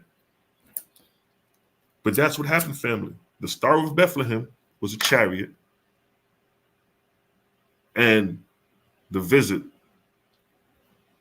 the same star over Bethlehem, these niggas came back in the craft and go visited Yeshua. Proven in the scripture. Proven in the scripture. A bright cloud overshadowed them, and a voice came out the cloud. Can't deny that. So first, before the cloud got to the mountain, it would have been up here prior. So you see the cloud coming, boom, it comes in a station right here. You know what I mean? So look at that. This man, that shit just floating across the sky, the chariots. See that? OAHSPE just clearly let you know what it is. It's a heavenly boat. And Moses and the host, together with Elias and his host, went into the Activane and immediately took course for paradise, God's heavenly seat, where they arrived in due season. And after 3 days, they again entered the fire ship and took course for Moses' Etherian realms. See that? OAHSPE on a whole nother level. A whole nother level. Bible don't even talk Etheria. Moses, OAHSPE, Moses going to the Etherian realm, which is the highest of heavens, the all highest place, the all highest heavens. See that? Moses was an Israelite. So for us, nigga, we got the Israelite talking about he going to the all highest heavens. He ain't coming back in New Jerusalem in a box on the earth to be surrounded with male prostitutes, whoremongers. We ain't rocking out like that. We going to the Etherian realms. And this is the doctrine of Yeshua, what I was going through earlier. These are These were my doctrine as I taught through Yeshua.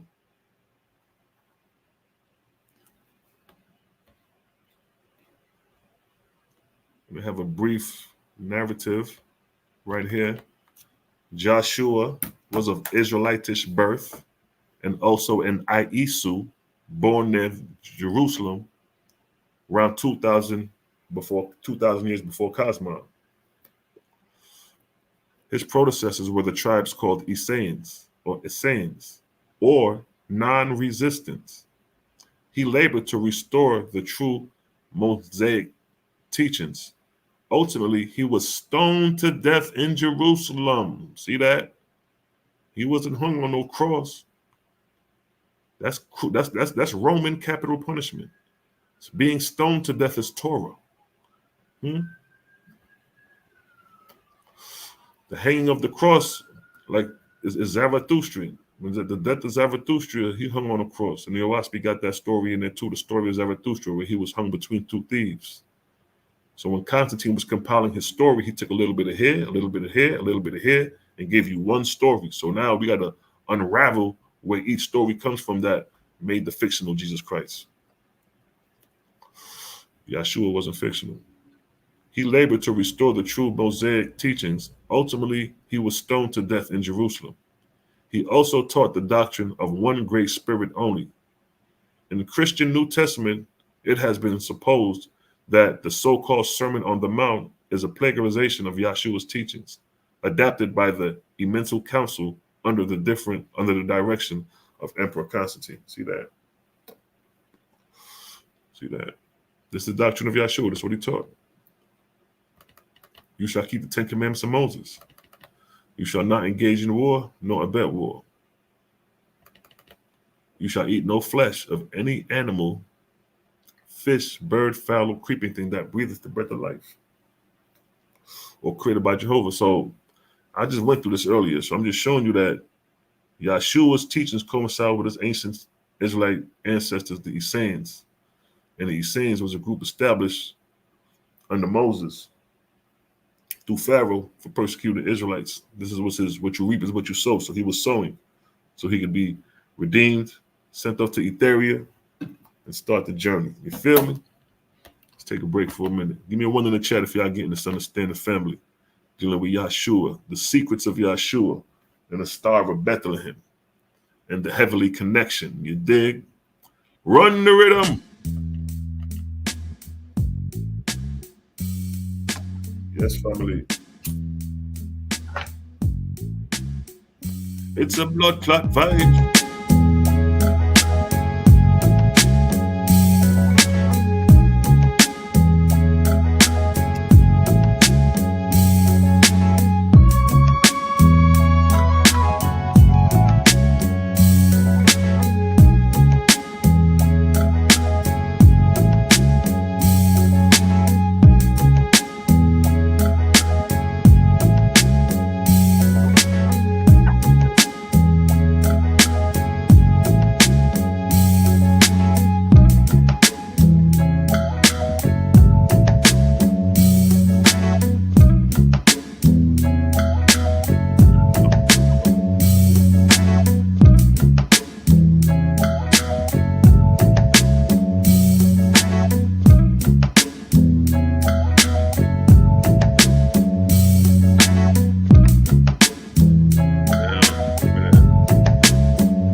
Salute to the new teachers of USPK, Universal Practical Knowledge. Yeah, you might as well take that. You might as well take that. Universal Practical Knowledge. You might as well take that. That's what we teach. We dealing with practicality here. You know what I mean?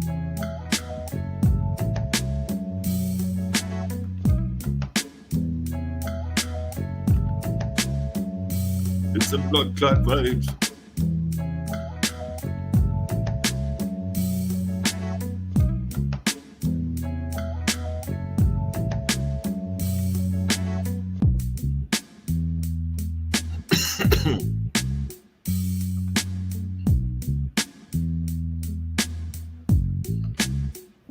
with some blood clot vibes.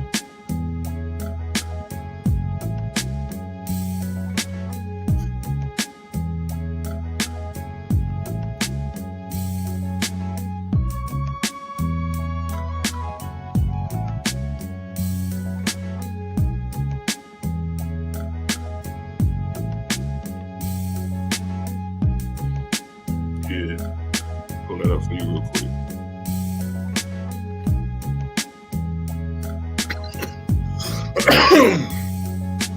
Smoke on this good gas under the air. Be like my dickhead split. Let me get that for the hydrant right there real quick.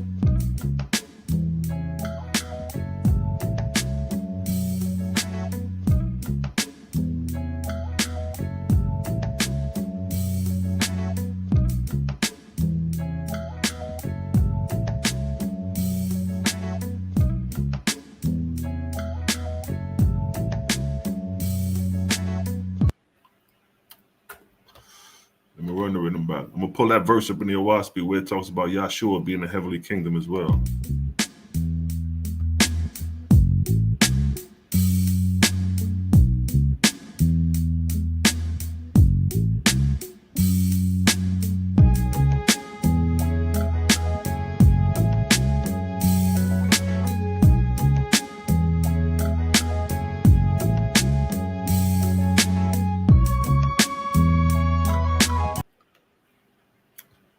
Yes, sir. Let's answer this question right here. Check it, right? Book of Essenes, son of Jehovah, chapter 2, verse 9. We're going to start there. Essenes perceived, and he proclaimed what Jehovah had spoken to him. And the host cast out fastening to the plateau, so that the kingdom together with the Etherian sea of fire could rotate the earth and its atmosphere. Jehovah said, make the foundations of your place strong, and erect 10,000 pillars of fire around it, and in every direction provide roadways and mansions. But in the center you shall build the house of counsel, where your hosts of dominion shall sit during dawn. Dawn is a time period between 200 to 400 years. Essenes built the place as commanded by Jehovah, and when it was finished, Jehovah said, you shall call the place Yeshua. And it was called that because it was a place of salvation. Again, Jehovah said, now choose your counsel, my son, and also your sub-officers.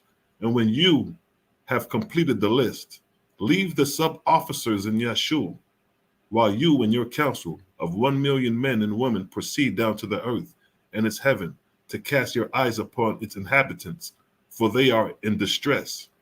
And when you come to the place of my lords and my God, deliver them and bring them to Yeshua, for they need rest. See that? And also bring away with you all ions in heaven who are capable, and place them into the care of your people.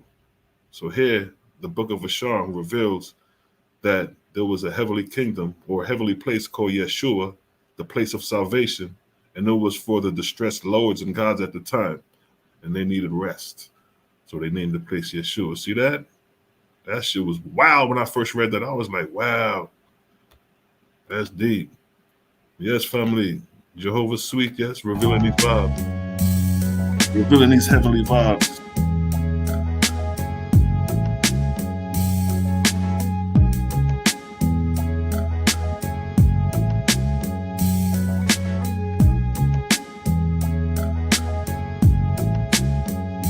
It's the blood clock, right?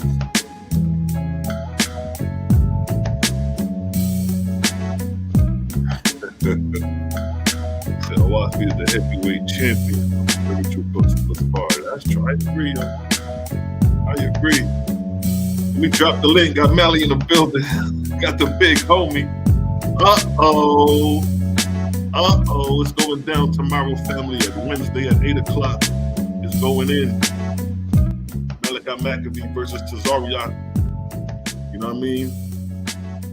Yeah, it's going to be a good debate. There go the link, big brother. Hop on in with your big homie for a few. Yes, family.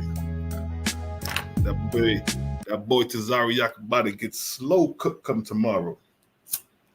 You know what I mean? I could tell he didn't even study his opponent, man. When I seen that goddamn video he did this morning, I said, nah, this nigga just stroking his own ego. He already got you figured out, and he don't even know it. The nigga told you I got a bear trap set for you, boy. Yes, family. You know what I mean? Check this out. See, we deal with Creator. Book of the Ark of Bond, 423. Behold, I am the ever-present, not in the figure or image of a man, but I am the all-space, doing my will through my angels and through the souls of men. That's Creator. Creator and the Creator's creation. There go the big homie.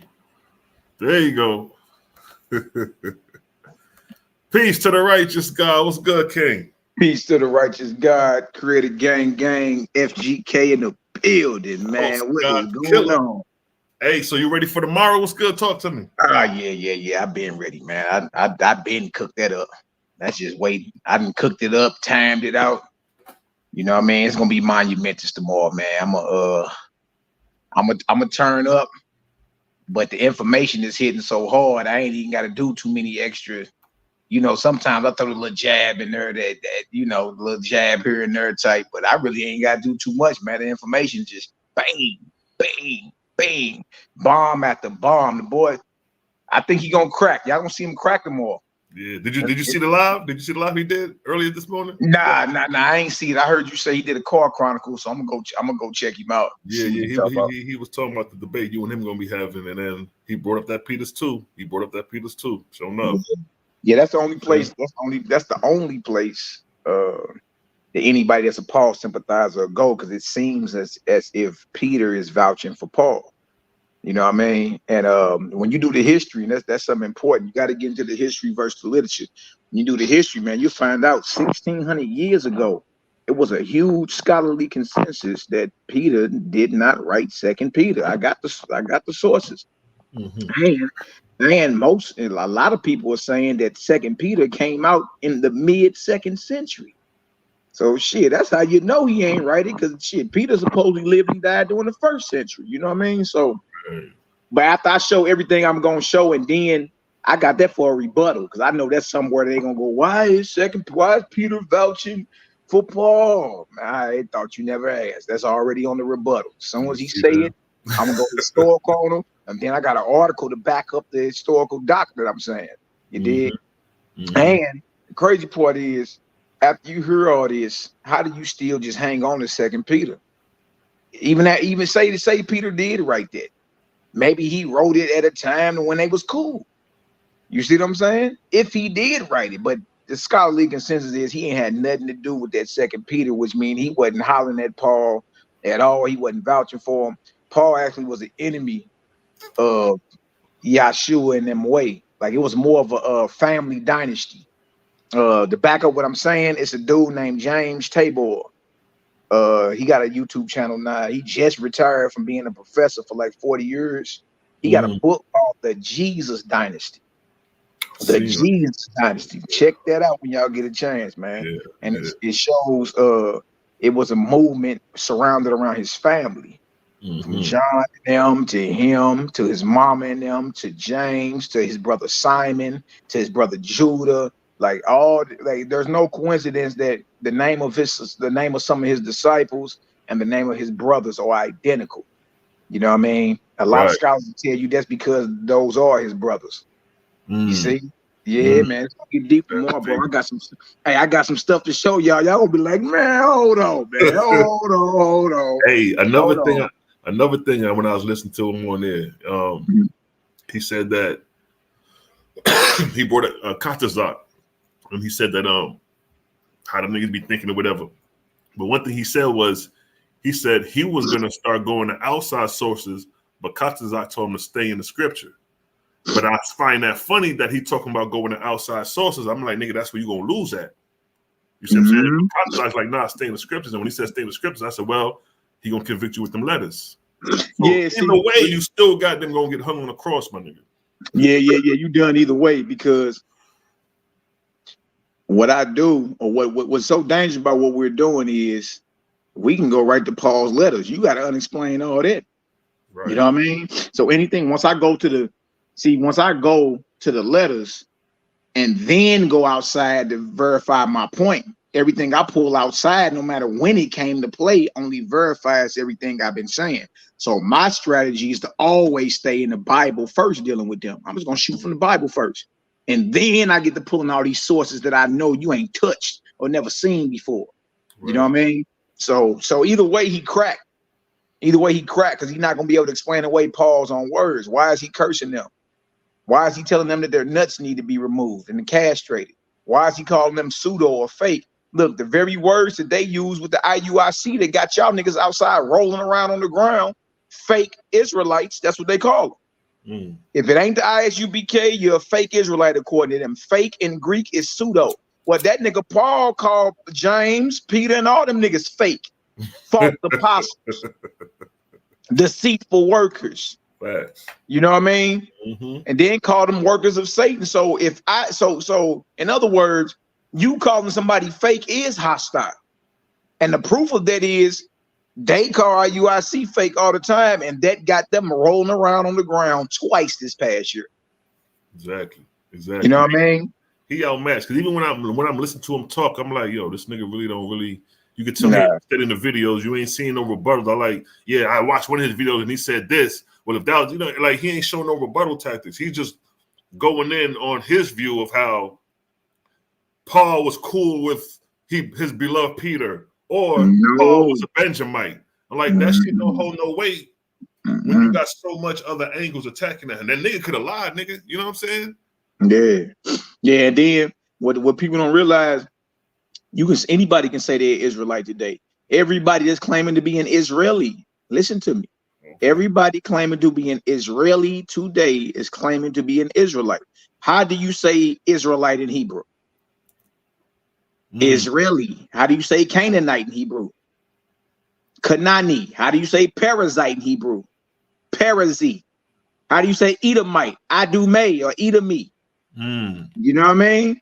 So the modern day Israelis are claiming to be Israelites, and that don't make them that. So just because you say you are Israelite, true about this. Paul off his own mouth said all Israel ain't of Israel. Now, the man that told you all Israel ain't Israel just so happened to not be an Israelite. That shit is crazy, man. Right.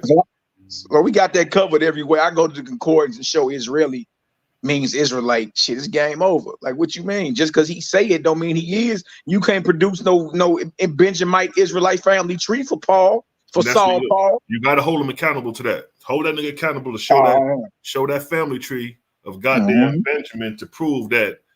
Because I just did the Persian influence of the Second Temple, so I had to go through that lineage of coming back. Yeah, I seen it.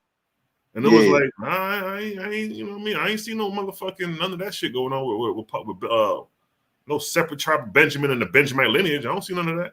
Nah, man. Like, so what people don't know, you went over it not that long ago. You got to get into the history of how the Herodians converted to what you call Judaism. Once that's understood, and once you understand who the father of Herod the Great is, you feel me? And what happened, and the immunity with them and his descendants, and you look up and you got Paul claiming to be a free-born Roman. Exactly. So it don't, at that point, it don't matter that the nigga claiming to be an Israelite. Every Herodian claimed to be an Israelite. Exactly. But they was really Edomites. And then you had Jews that knew that them niggas, they wasn't claiming their Edomite lineage. So when you show that, once you see the fact that you had Jews at that time that actually acknowledged that they was Edomites and not from the original Israelite flock, what now? It ain't nothing. Look, listen to me, bro.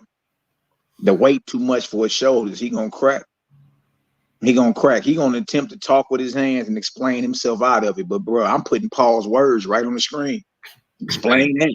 You gotta have them 2 verses. You gotta have 2 verses set for that nigga. The verse where it says, "Scripture is not of private interpretation, and lean not on your own understanding." So every time that nigga go off, bam, hit him with that, like, nigga, to remind your ass, you went off on your own understanding on that, you know? Yeah. You leaning on your own understanding. You handicapped around here. I told that boy we been had a bear trap set for him. Big fact. You know what I mean? In a way, I manifested this. I ain't gonna lie to you, because I saw it years ago. I was like, look, I'm gonna ease right up on that boy. He gonna take it because he gonna be forced to take it.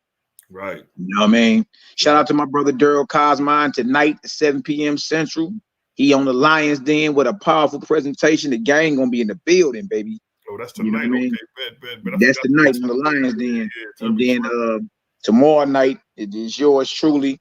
We're gonna take down the so-called UPK, because we are the universal practical knowledge. Exactly. The creative gang is. You know what I mean? So I'm gonna talk my talk, man. You know, I'm gonna get it done. Y'all gonna like what I put together though, man. It's marvelous. And I'm just scrolling. It's flowing like water. You know how we see that? See, that's niggas ain't used. I could tell niggas, they do their thing, but niggas don't rock out like we rock out when it comes time to present what we present. It's like nigga, bam, bam, bam. It's like we back to back with the shit. Ain't no breaks in our shit. You know what I mean? I had to rush my fucking round because I had so much shit cramped in, and I took out so much shit just to make it 10 minutes. Yeah. So we firing off like bam, bam, bam, bam, bam. These niggas is all hold my time for a minute. Let me go look for this. What you talking about? Hold my time. No, you debate. You had time to prepare, and you talking about hold your time? Nah, nigga. Nah. When I get the dumping, we gonna empty it. You know what I mean? That's just what it is. Luke Show, my brother, man. Peace of my brother, man. What's the word? All right? Go with you, bro. Hey, what got over you though when you was on Sonetta? What kind of spirit came over you over there attacking Paul and shit? You surgically removing them, huh? Yeah, you already know. Shit, I've been on this top the past 3 years, so no, it's all good, man. In a way, it was a strategy. We had been set a bird trap for the Zoya, and I already know where everybody at with Paul and how they really not going into the background to do. You know what I mean? And like his whole mission before and afterwards. I always thought he was cool with James and all that. Like I never saw it up until a couple years ago that there was a division between James and them, which is the bloodline of Yahushua and Paul. And then once I saw that and reread his letters, I was like, damn, he's straight telling you. He's straight telling you in his letters, like, I do my own thing. I'm doing something different. You know what I mean? I don't rock with them. Now, even if he was doing something different, nothing wrong with that. But then you get the judgments pronounced, like if you're teaching circumcision, you need to be castrated. If you preach another gospel, you're damned. I teach the gospel of uncircumcision. They teach the gospel of circumcision. They false. They're workers of Satan. They're deceptive. And he's saying he putting apostles at the end of this. So there's only one way to be an apostle, like they believe is anybody who Jesus called or send out. You know what I mean? But that would make Mary Magdalene a damn apostle then.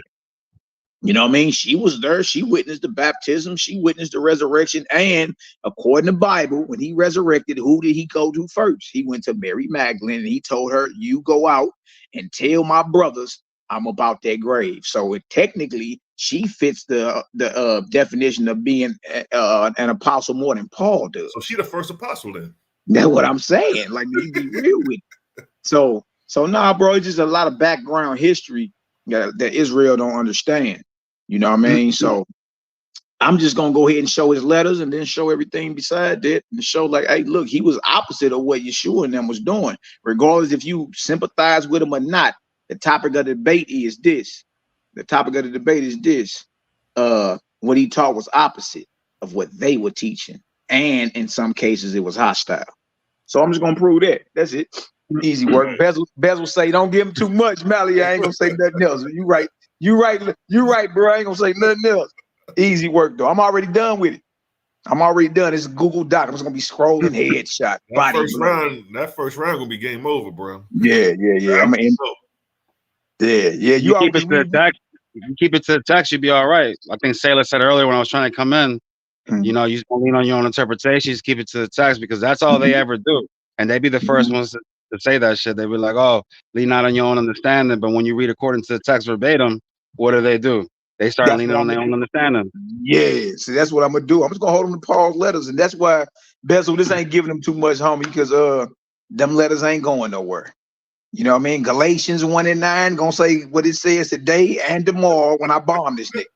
It ain't going nowhere. So No, that's the majority of it is coming out of that. It's coming out his own letters, his own mouth that y'all claim he wrote. Okay, well, let's go look at it. And when we see off his own mouth, this is what's being said, this is what he believes, this is what he teaches, then shit, debate already over. The nigga said he was a Roman, bro, out of his own mouth. The freeborn. Roman. You a freeborn Roman. See, Cesariak don't know how you got to become a freeborn Roman. He don't know that. We ain't gonna get into it, you know what I'm saying? But he don't know what it takes to become a freeborn Roman. And that was an excellent point you brought out. That's what made me do that's what made me that inspiration from that video when you got to that point when you said, well, how did you become a Roman citizen? I was like, damn, nigga never thought of that shit. And then you actually have the information on that. I said, nigga, that shit spawned that video, the Herodian, whatever connection, whatever the title was. That spawned that shit. Yeah, I started doing my research on the forefather of Herod and them boys and found out that, oh, this nigga title was such and such. Oh, damn, this nigga Mally was right the whole time. Yeah, bro. I got a couple scholars I'm gonna put up on it. I already put on the doc too. Bro, oh my God, I ain't gonna tell you. Bezel say don't say too much, but bro, when I pull some of these scholars out tomorrow on that doc and just look at, it ain't gonna be nothing else to say. It's game over. His only hope is 2 Peter 3:15, where he think Peter is vouching for Paul. But when you get into the history, Peter ain't right. 2 Peter, he didn't. I got the history on that. So easy work, man. Easy work. We gonna show up. We gonna show out, and we gonna be the real UPK. The real universal practical knowledge is the creator gang. It's us. Taking that title after this debate, man. Yeah, we taking that from it. Because what we talk about is universal, it's practical, and it's knowledge, and it's real knowledge. He asked you a question. You debating Cesariak? Yeah. I'm debating Cesariak tomorrow night. Yeah. I set a bird trap for him, Louis. I set a bird trap for him. It's gonna tune in. You gonna like it. You did. And the information is so voluminous and powerful. I ain't got too many ad libs to throw up in there. It's straight fire. Pow, like back to back to back. That's all we hitting. That's how. Hey, look, I already got his rebuttals already down because I know exactly where he gonna go. He don't know I used to be a Paul sympathizer. Right. You ain't got nobody online that got more videos defending Paul than me, nigga. I defend this nigga, so I know exactly where he gonna go. What he gonna try to say, bro? It's game over. And see, that's the advantage point because it's like when you know something, it's like with scripture. Like we knew Bible. Then we got OAHSPE. Then we got the understanding of OAHSPE. Now we got parallel understandings of the book. So anybody coming from Bible debate, it's like, nigga, it's already an L for you because, like, first we attack the God and we prove that the God is false. Nigga, you ain't got nothing else to stand on. Hey, if the so-called apostle is false, then so is the nigga that inspired him. Damn, right. Bro. You gonna come and tell me that you had a nigga that came walking through Damascus, had a vision from the nigga who got persecuted from the very lineage you claiming to be. You say you a Roman nigga. Man, the nigga say persecuted this nigga, and you talking about he came to you now?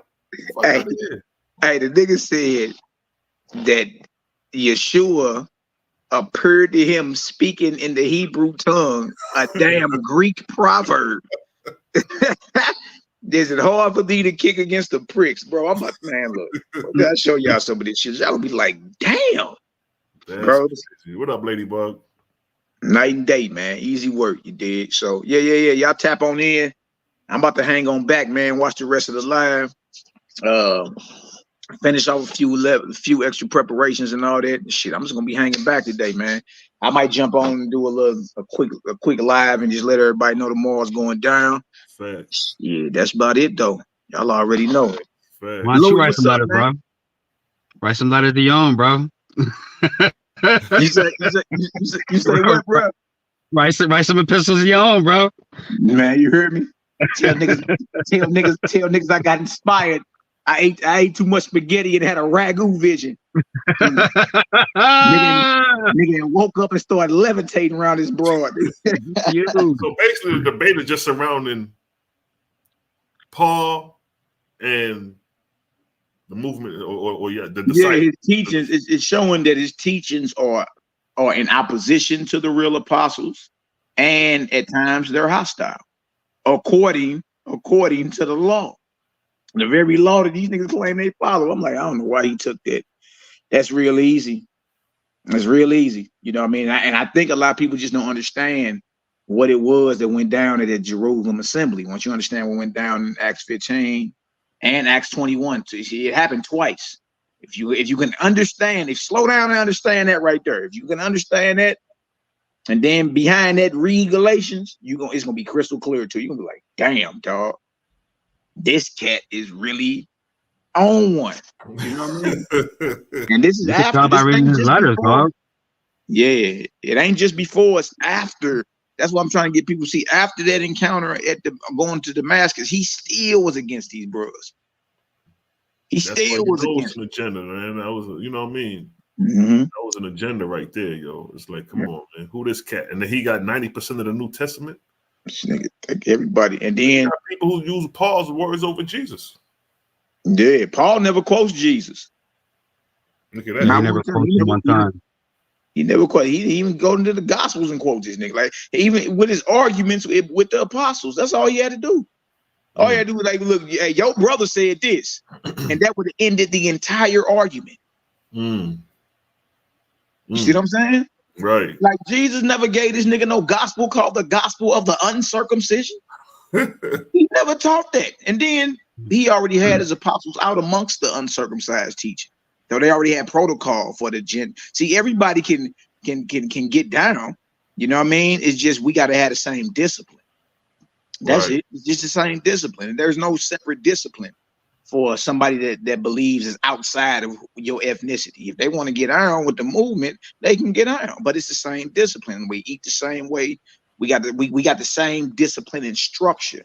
That's what make this organization solid. You see what I'm saying? So and that's what it was. People are not realizing that there was no need for Paul to go to the Gentiles because the apostles was already out there doing that. Think about it. Peter already was hollering at Cornelius and all that. There wasn't no need for no Paul at all. Yeah, Yeshua was sent to the house of Israel. You know what I'm saying? He was sent to the house of Israel. He wasn't sent to the Gentiles. He was sent to the house of Israel. It was the apostles that were supposed to go out. But Paul, what he was trying to do was break discipline. You know what I'm saying? Like the shit, like I was telling Selah, I don't know if you peeped the live stream yesterday when I was talking to him. I feel like some of the things Paul was teaching was a little bit before his time because we know that circumcision is not binding today. We know that a lot of these traditions aren't binding today, but during that time and that age, during that cycle, those things were still binding. And he was trying to break away from it. He was trying to break away from it. Hey, but the crazy part about it is regardless of where he at, or regardless of where we're at today, right? What he did was shift the trajectory of the movement away from where it was going. You know what I mean? Like he took it out of the hands of family. And when you look up now, this shit's over in Rome. We got catacombs, we got the Flavian amphitheater, we got Roman Catholic bulls, we got all type of crazy shit. You know what I mean? So regardless of where we at today, what he did coming in with them was a lie. You see what I'm saying? Like his movement and everything he did was a lie and total opposite of what they were on. And that's my whole position. Because I ain't gonna lie to you, bro. I'm highly sympathetic toward that. I'd have been dead with them niggas had I been living shit in the motherfucking first century. I ain't gonna lie to you. Like that's like all us together, and these motherfuckers come in with some naked ass statues. You know, we ain't got no way to get up out this motherfucker. Nothing. Listen to me. I'd have been dead right next to you niggas. Right. You know, standing against that shit. So I'm highly sympathetic toward that cause because it's like Rome destroyed it physically and they destroyed it with information. You know what I mean? And one of their main tools they used was this nigga Paul, man. They used Paul. You feel me? And in the end, and Paul was writing before all the Gospels came out. So Paul's letters aren't even influenced by the Gospels. That's crazy. So the four Gospels are influenced by Paul. Yeah. So anything you read in the Gospels that sound like is vouching for Paul is because the Gospel writers were influenced by him. You know what I mean? That's And why not there's the other gospels way that are around. not in the New Testament. You got lost That's it. gospels and shit like that, like the original Hebrew Matthew and all these other gospels that floating around that the church fathers didn't want to put in because those were all the gospels that didn't have the Pauline influence. Yeah. But John, Matthew, Mark, Luke, they all have the Mhm. Pauline influence. You know what I'm I saying? know. Like, This right so here, I'm gonna be going to some of that right there. I did the historicity on that, boy. Nazarenes, yes, sir. Yeah, I did the historicity on that, Louis, boy. I'm talking about a while ago. You dig? And bro, that right there, boy, I'm telling you, the gospel, the original Hebrew Matthew, they call it, or they call it lost gospel of the Hebrews, or there's several names they have for it, you know what I mean? But it's the same thing. You feel me? So yeah, man, it's gonna be a beautiful thing, man. We're gonna bring it all down. And we're gonna take that title of UPK from them boys. Because nothing they talk about is universal, nothing they talk about is practical, meaning we can practically apply it, and it's low-hanging fruit knowledge. It ain't what we on, so it's gonna be powerful, man. Make sure y'all tune in. Y'all know Lil Bruh gonna come through. I'm gonna swing through and bomb it. I ain't gonna shoot it up. I'm gonna bomb it. I'm gonna bomb these tracks light bombing on these cats all day. You got to bring that fire to them boys, man. That's how I ain't gonna lie. That's how we deliver anyway. It ain't like niggas on some chill shit. It's like nigga, we just the information is so fast. It's just like bam, we just come and hitting, come and shooting. You know, I'm speaking with authority and just go in. You know, when you get to them points where the spirit move you, nigga, you just get moved. It's like shit. And then the beautiful thing, man, them Google Docs, bro. Man, them That's did. what I'm saying. That was an excellent idea. Who was I think that was Girl that suggested that. I looked at that. I said, you know what? We just the hell with a PowerPoint, man. Put that doc together and say that and just get scrolling. Oh man, exactly. Just add the pictures with it and just scroll, murder it. Like ain't no let up. Nah, it's real easy. It's real easy to put together too, man. Yeah, you know that's when you was like, yo, you put that one together that morning. I'm like, yeah, nigga, I just was on my phone, just copy and pasting on my phone. Went to the laptop and arranged it. Next thing you know, I'm like, shit, I'm about to drop this shit. It don't take long to cook up. Shit, what they talking about, Selah? Let alone a goddamn couple weeks to prepare. You know what I'm saying? Well, I said, y'all done gave me this, boy. Y'all let me cook this boy for 9 days. Man, look, listen to me. I'm gonna turn out. Look, they not ready for none of that. And look, everybody know the crazy part is, I be seeing some of the bros I know that don't agree with what we talking about. But they never chime in when I be live on my platform, on yours or Cal's or even Sarnetta. But then I seen another cat the other day that was talking with Nepal, and I seen a couple of my bros in the chat, you know what I mean, trying to ask questions. I say, look at y'all niggas, man. You talking about that dude? What was that, the Ebionite cat? Yeah. He was on there breaking down a few things, and then it was some people that I know personally in the chat that was asking some questions, you dig? But the Ebionite cat, he already told you, he ain't about no type of contention or confrontation. You know what I mean? So, but they'll ask him a question, but not me. And these cats know me. I say, man, that's crazy, bro. That's crazy. I intimidate them. Yeah, exactly. Energy intimidates them, brother. Where you be going in, sometimes they can intimidate a cat probably. So they probably, and they probably don't know as much. So yeah, but look, when I say, but look, it's like your little brother or your cousin who you know, right? I'm talking about, I know these cats, right? So they know it ain't nothing but to call. They got my number, call me. It ain't nothing to get me on the line. Like, you know what I mean? We talking about cats like you straight got it out the mud with. You feel me? To look over when the Paul was on with old boy there, and to see them in the chat, you know what I mean? Question up on the screen and shit. I'm like, look at these niggas, man. Like, so they can't get that off like that. What I do intimidate them because them niggas know me. Like they didn't see me in my low periods, my high periods, nigga, when I stank. Like, hey, you know me, you know what I mean? So for brothers that know me to be nervous, it's like, nah, bro, y'all ain't keeping that shit solid. Just call me. It's all good. But you know, look, if I open up my mouth and I'm about to turn up, then you know how I'm coming. I'm not coming diddly do, neighbors. Diddly do. Nah, I'm not coming like Richard Carrier versus Jabari. No. Right. Nah. Boy, I'm gonna cook. I'm gonna cook. I'm supposed to call these niggas in a minute, bro. For real. Yeah. Once you beat him up, yeah, that's it. You know what I mean? Now we got on record Zion getting beat up, and we got Tazariak on record getting beat up. They two top cats, so yeah, that's the top cats of the community. and it ain't and for all this listening, I'm not bragging. This is not being cocky or nothing. It ain't even an if, it's only a win. It's only a win. You know, that's what I'm saying. Like what I put together, he can't get around. And it may sound braggadocious. I'm not bragging. I'm just speaking the truth. It is what it is and shit. You know what I mean? Listen to me, Louis. He can't get around this. There's nothing he can get. There's no. I don't even know why he's doing this with you. For real, bro. He didn't do it with Selah. Why? I think it's more of a force. It's more of a force. Sinetta, like, hey, look, y'all finna have to come outside and defend this. He had Jacob Berman on. You know, he's a dry eye. He really ain't gonna turn up like me. But then Selah threw me the alley-oop. Told Salah, hey, you know, Mally got that whole presentation ready to fly about Paul, nigga. Y'all tripping. He called me, and I guess he thought I was playing. I said, boy, I'm ready to rock right now. What is you talking about? Dig, got up on there and rocked it. And as you see the presentation, Saul kept dropping bombs.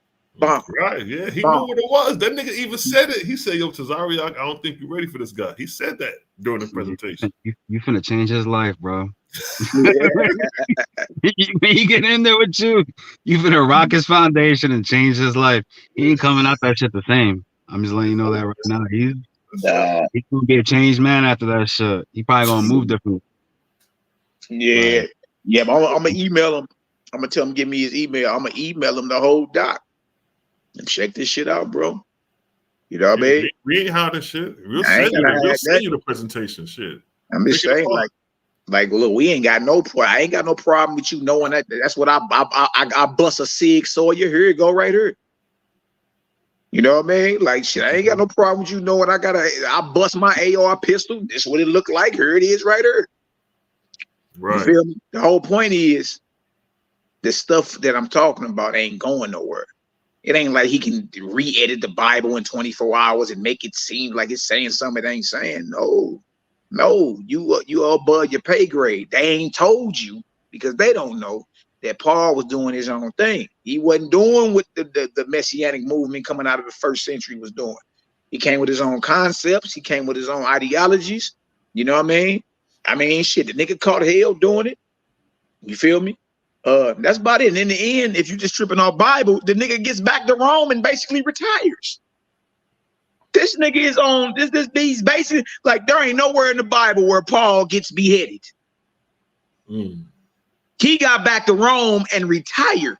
Now you got some lost writings of I think it's the Shepherd of Hermes, or it may be the letter of Clement. It may be one of those to where it's like 60 plus chapters.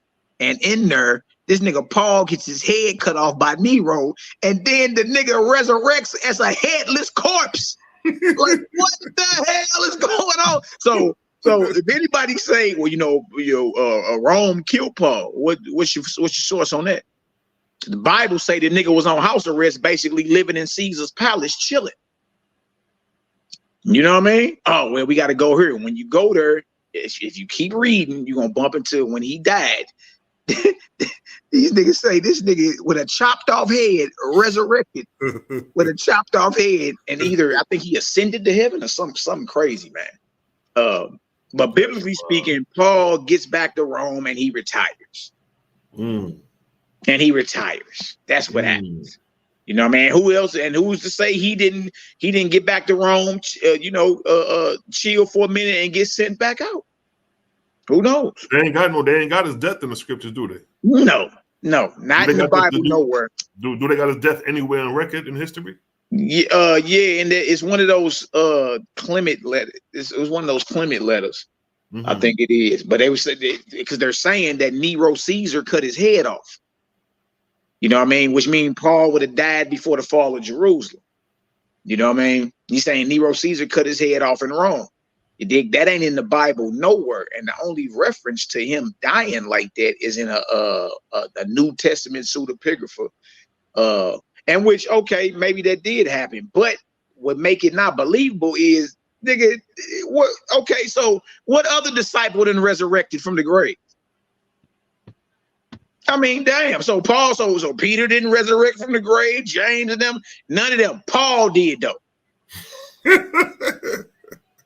Like, it's like, bro, you gotta like really rethink a lot of this shit. Like, bro, there's a difference between history and literature. You know what I mean? Right. So there's literature out there saying that, you know, he died and got his head cut off, but biblically speaking, he got back to Rome, Selah, and retired, basically. Nigga was on house arrest for a couple years, and you know what I mean? And then he fades from the biblical narrative. And the whole Catholic Church is built around Paul and shit. Most of Christianity is built around Paul, bro. All Christianity is built around Paul. Like, damn near. That's what the Council of Nicaea was for. That shit was to stamp out all the early Christians that, you know, even they had some varying beliefs about Jesus. You know, you had Arian that didn't believe that Jesus was, you know, co-eternal with the Father, but he still believed that Jesus pre-existed, or Yeshua pre-existed, or what have you. You know, and that's one of the main reasons why they had the Council of Nicaea, was to stamp him out. Anybody else that came preaching different from the orthodoxy, you know what I mean? On top of creating the religion, you know what I mean? Adding Mithraism and all that shit, because you got to think too, the Roman soldiers, legionaries, were worshiping Mithras in caves and shit, and they got that from the Persians, and the Persians were enemies to the Byzantines, so they needed to do something, because what you look like fighting against the Persians, and your military is worshiping their gods and shit. Right. That's crazy. You know what I'm saying? So they had to co-opt Jesus and show Yeshua, and then, you know, that's the whole thing. But listen, I'm at 3%. Finna get out of here. I just wanted to hop in real quick and talk with y'all real quick. All right, bro. Peace to the God, man. Hold it down, bro. Yeah, Lucy. Peace to the God. So Malachi Mack be about to come tomorrow, boys. So it's popping. Yeah, man. Yeah, we gonna make it marvelous, brother. Yeah, yeah. Know that. Yeah, you know they're gonna have an after party. Well, I don't know if you're after party on well, I'm sure you're gonna get party, have a little after party. Well, if not, you know, we go to Creative Gang TV and do the after party. Yeah, they probably have an after party on side for sure. Shit, I probably get on there for a good 30 minutes to an hour. I'm gonna come hang with y'all at the after party though.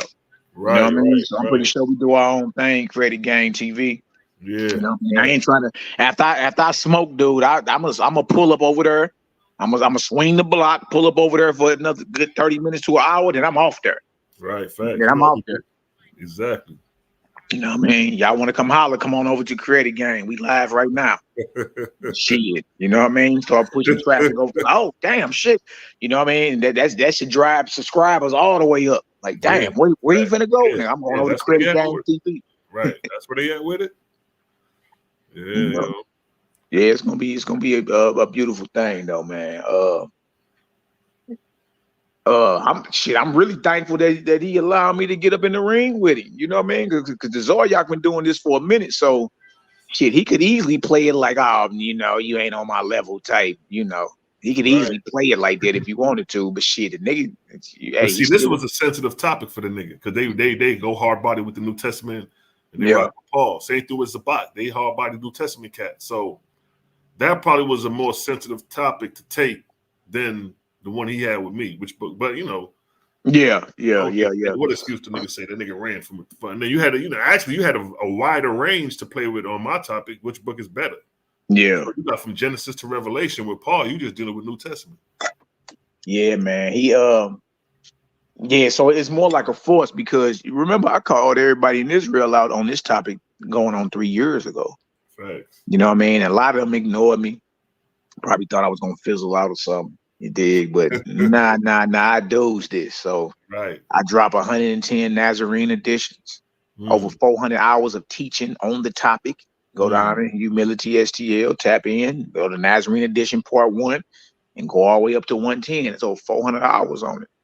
So I really went and put in the work for it. I went and bought all the church fathers, their histories, their works, what they wrote, what they were saying.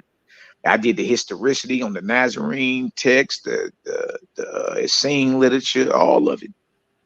Like I read all of it from cover to cover and understood it before I came outside.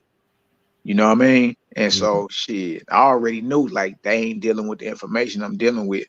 So it may sound crazy, but ain't nobody really gonna step it because they ain't had a chance to really dive in to properly rebuttal that shit. You know what I mean? And it's the same with him. It's the same with him. He ain't had no time. It's too much information out there. Like, how do you try to study me in 9 days? Right. And I got over 400 hours. Right. Facts. You know what I mean? It's only 24 hours in a day, brother. Shit. If I got look, 9 days ain't even 400 hours. Look at that. 10 days is 240 hours. Look at that. You see what I'm saying? Like, you ain't got enough time to study my whole thing and properly rebut anything I'm saying. That's crazy. Some brought out the math with it. Like, nigga, yeah, you know what I mean? So crazy. He got the right one. So I'm gonna go ahead and I'm gonna make it real easy to understand too. It ain't gonna be hard. I'm going right to Paul's letters and we gonna read and break down. And look, I don't just got the KJV up there. I go to different translations so you can see it clearer in plain English. This is what this guy is saying. You know what I mean? So even with the Bible, he's limiting himself because he only gonna use the KJV. I'm using at least 5 different translations of the Bible, including the KJV. Exactly. And then everywhere I go outside of it, he's not gonna outsource me.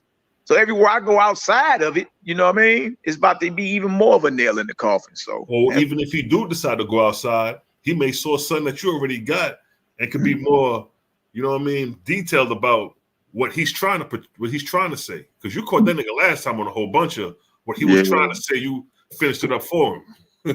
yeah, like dude, because again, I done been on that side of the aisle. I know where he gonna go. I know what he gonna say. You know what I mean? But look, I'm telling everybody, it don't hold up. Once you understand that they was enemies and that they was teaching something different, you can't unsee it. You can't unsee it. It's gonna be sticking out like a sore thumb, boy. It's gonna be standing out like a jaundiced eye. Listen to me. You're gonna be looking like, what the hell is this dude talking about? That's who he talking about. Wow. So them boys about to be looking like, because my take on is the slave master mentality. So it's like y'all niggas following a nigga who was persecuting y'all.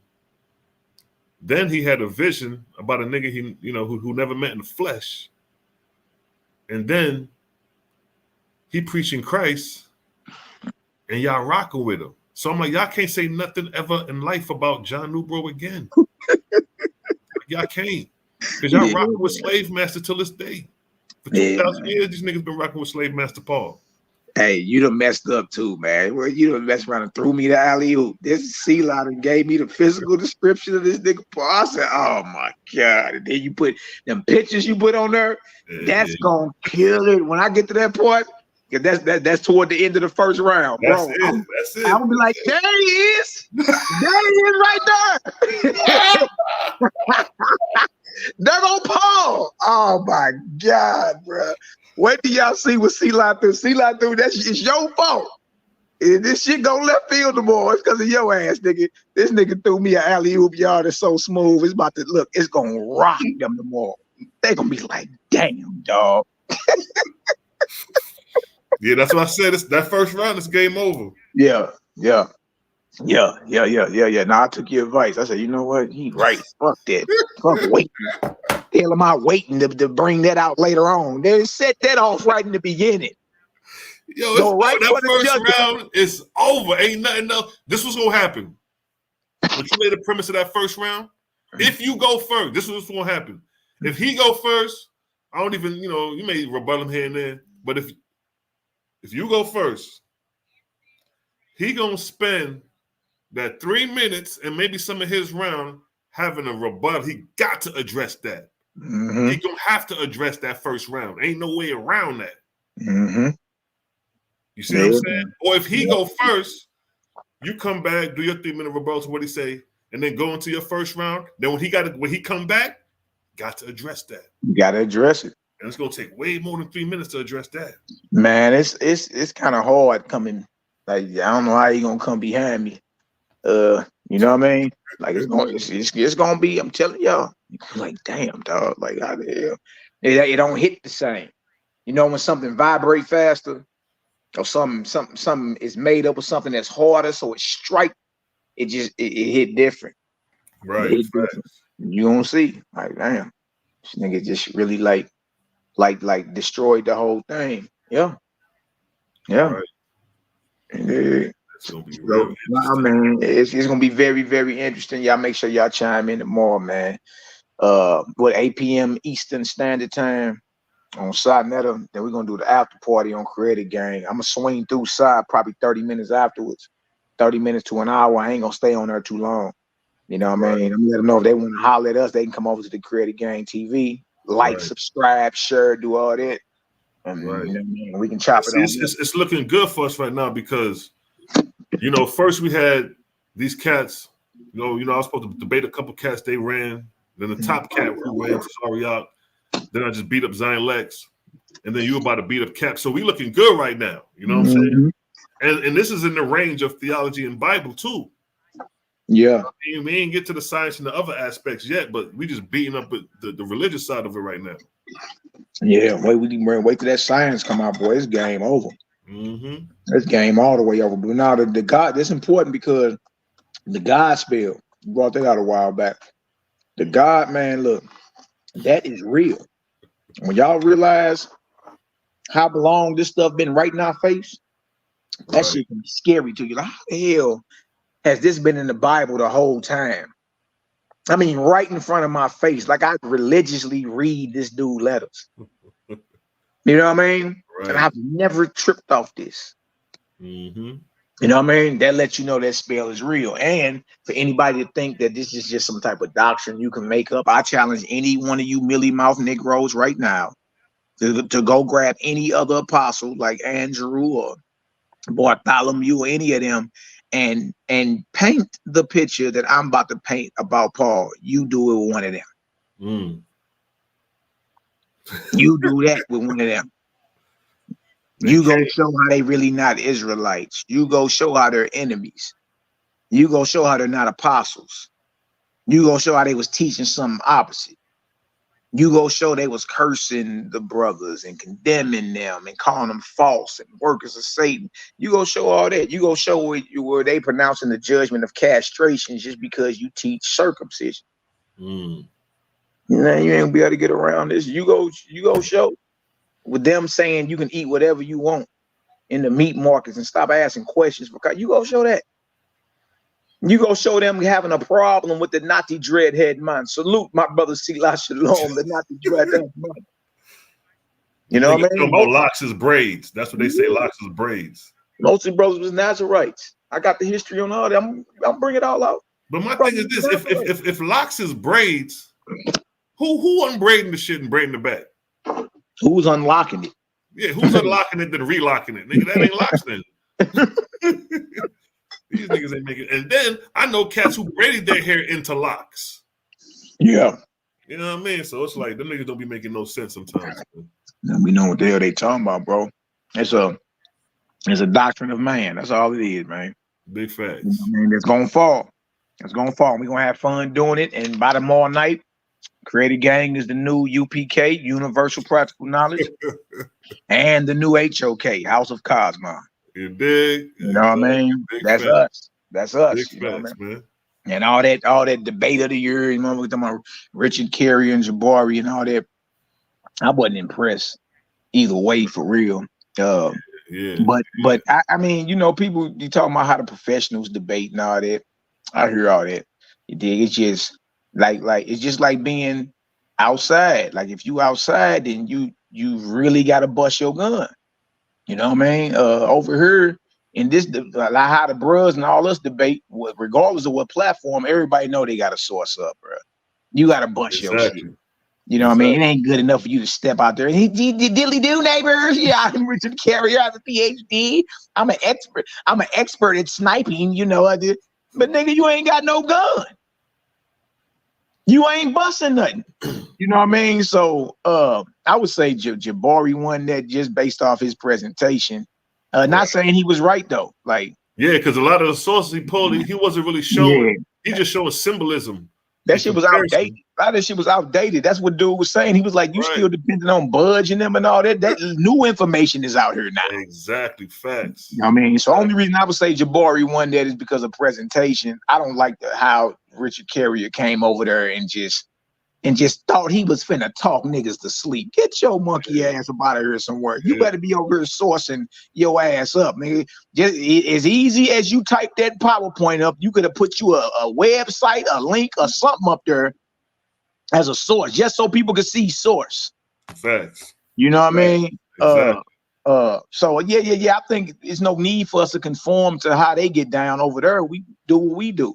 And that way, if they ever come in our arena, then you know they got to source up. There's lions over here. Or if we go in their arena, we know we got free range just to talk. You know what I mean? Right. We can just talk and just put our sources up in the beginning and just talk and do all that type of shit, man. But no, that wasn't nowhere near no debate of the century. You know what I mean? Right. I ain't really heard nothing that I didn't know before. You feel me? Yeah. I ain't heard nothing I've never heard before on both sides. I was like, oh, okay. Yeah, same old shit. Yeah, so it was real dry and all that. But man, you know, the credit gang gonna bring the passion. We're gonna bring the comedy. We're gonna bring the realness. We're gonna bring the sources. We're gonna bring the authority. You know what I mean? We gonna break the gospel, man. That's what we here to do. Exactly. You bring them, we raise them. You bring them, we raise them, baby. So that's what we gonna do. And as long as the seed is planted, that's it. You know what I mean? We got this shit on record showing like, boom, there you go. Your captain getting beat up right there. Yeah. On information, who y'all thought was a solid nigga, and he not. Nah, he ain't a soldier, he a target. You know what I mean? That's what he ain't realized yet. Boy, you walk right to the bear trap I set for you 3 years ago. Right. You ain't no soldier, boy. When the captain realizes, damn, I'm the target. You know, I've been exposed. I've been out front for so long. Yeah, boy, it's snipers on you. You know what I mean? Facts. We set bird traps for big niggas. That's it. You feel me? And you walk right into it. Exactly. So you did. We gonna he sniffed that first bed trap. He sniffed it around and then he went around it.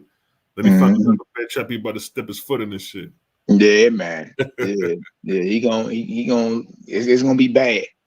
It's gonna be real bad, man. But it's clear. That's the whole point, though. Like, it ain't no getting around it. It's just never been explained to people to where they can understand it. Most people have always felt something is up with this nigga Paul. I just can't put my finger on it. Right. Fact. You know what I mean? A lot of people have felt that their whole life reading the Bible and reading Paul and all that. Man, it's something going on with dude. I can't finger it right now. Right. You know what I mean? And that's what we gonna do. We gonna connect the dots so you can put your finger on it and say, damn, he is saying that. Look at that. Right. When you confirm that who he was talking to, yeah, because niggas think he just wishfully thinking or wishfully talking. Like when you first read, like he just talking out of thin air, the motherfucker just this, that, and the third. But no, he directed that shit towards some people. And when you clear that up, I was like, sheesh, that's the whole game right there. Bro, he's called them by name. He said, in James, John, and Peter, who seem to be pillars. He called them by name, and then he goes. So if he's saying for such are false apostles, deceitful workers, and agents of Satan, if that's what he's saying, who is he talking about? You can't say he's talking about bishops. You can't say he's talking about deacons. You can't say he's talking about presbyters or evangelists or whatever the hell title anybody taking on today. Right. He himself said apostle. It's just he put false before apostle. So even according to him, who are the apostles? Right. If we remove him, like, okay, even according to Paul, who are the apostles? Galatians 1:19. The other apostles I saw none except James, the Lord's brother. So we know James is an apostle. He said, I saw Peter, he's an apostle. I abode with him 15 days. According to Paul, the apostles are the ones in Jerusalem that ran with Yahushua. So if he's saying such are false apostles, who the hell you think he talking about? It's that simple. So that makes sense. You know what I mean? Gee, he ain't talking about himself. We about to eat this book because you paint that picture, so it's like, damn, okay, this nigga showing that he like you breaking it down like you there in first century, like you there walking around with the nigga Paul. Yeah, like hold on, watch this nigga, man. This nigga about to fart downwind, move out the way. Nigga about to blow all his drawers out, boy. It's gonna be a smell so horrendous, boy. Fuck around and pass out. Yeah, dude, it just was on one. And the beautiful thing about it, he tell you. So that's what I'm saying. If people are telling you who they are, Maya Angelou used to say that. When people show you who they are, believe them. Exactly. You know, I mean, he the one saying it. It's like, what the hell are we? There shouldn't even be a problem. You know what I mean? Shouldn't even be a problem, bro. So yeah. But y'all make sure y'all tune in tonight, though. My brother Daryl Cosmine over on the Lion's Den. You know what I mean? I believe that's 7 p.m. Central Standard Time. Tap in. The bro gonna be doing a marvelous scientific presentation coming out of OAHSPE, man. About to blow the top. We about to make all the so-called scientists show y'all ass. Bring y'all ass on outside. All right, we done wrapped up the false gods over this way. Now we about to hit Kemet too. Yeah, Jabari, now you on our radar now. Yeah, y'all next. We're gonna work that spiritual system they got. We're gonna cross compare it. Yeah. So our people, the Kemetic system or the OAHSPE spiritual system. Which man, we about to shut all that down, bro. All of it. And then tomorrow night, of course, yours truly, y'all swing on through. Hey man, the creator is undefeated, man. All praises to the ever present, the all in all, the always was, is, and ever shall be, the great I am that I am. You dig? Salute to the creative gang all day. You know what I mean? FGK, false God killers. You bring them, we raise them. I'm out of here. Love and love. Love is love, family. Love, light, and power to you, my brother Selah. Salute. Peace to the righteous God, man. You know, we'll talk in the chat. You know how we do. Absolutely. All right, bro. Clip up. Safe it up, bro. Be safe out there. Yes, sir. You too. Peace. Bless up. Yes, family. So we're going to go ahead and close it out. You know what I mean? I got to go hop on Ladybug After Dark. She's doing her live right now. I promise I'll be over there. She's doing a recap of the joint. But make sure y'all tap in 7 o'clock tonight. Devil Cosmo going to be on the Lions Den, taking heads with the signs. And then tap in tomorrow, 8 o'clock, Sinetta. You know, Malachi Maccabee, Tazariot, easy work. You know what I'm saying? So tune in. We're going to get this thing started right. We're going to get this new year started right. And with that, your boy Selah Shalom is up out of here. Booyah. Salute.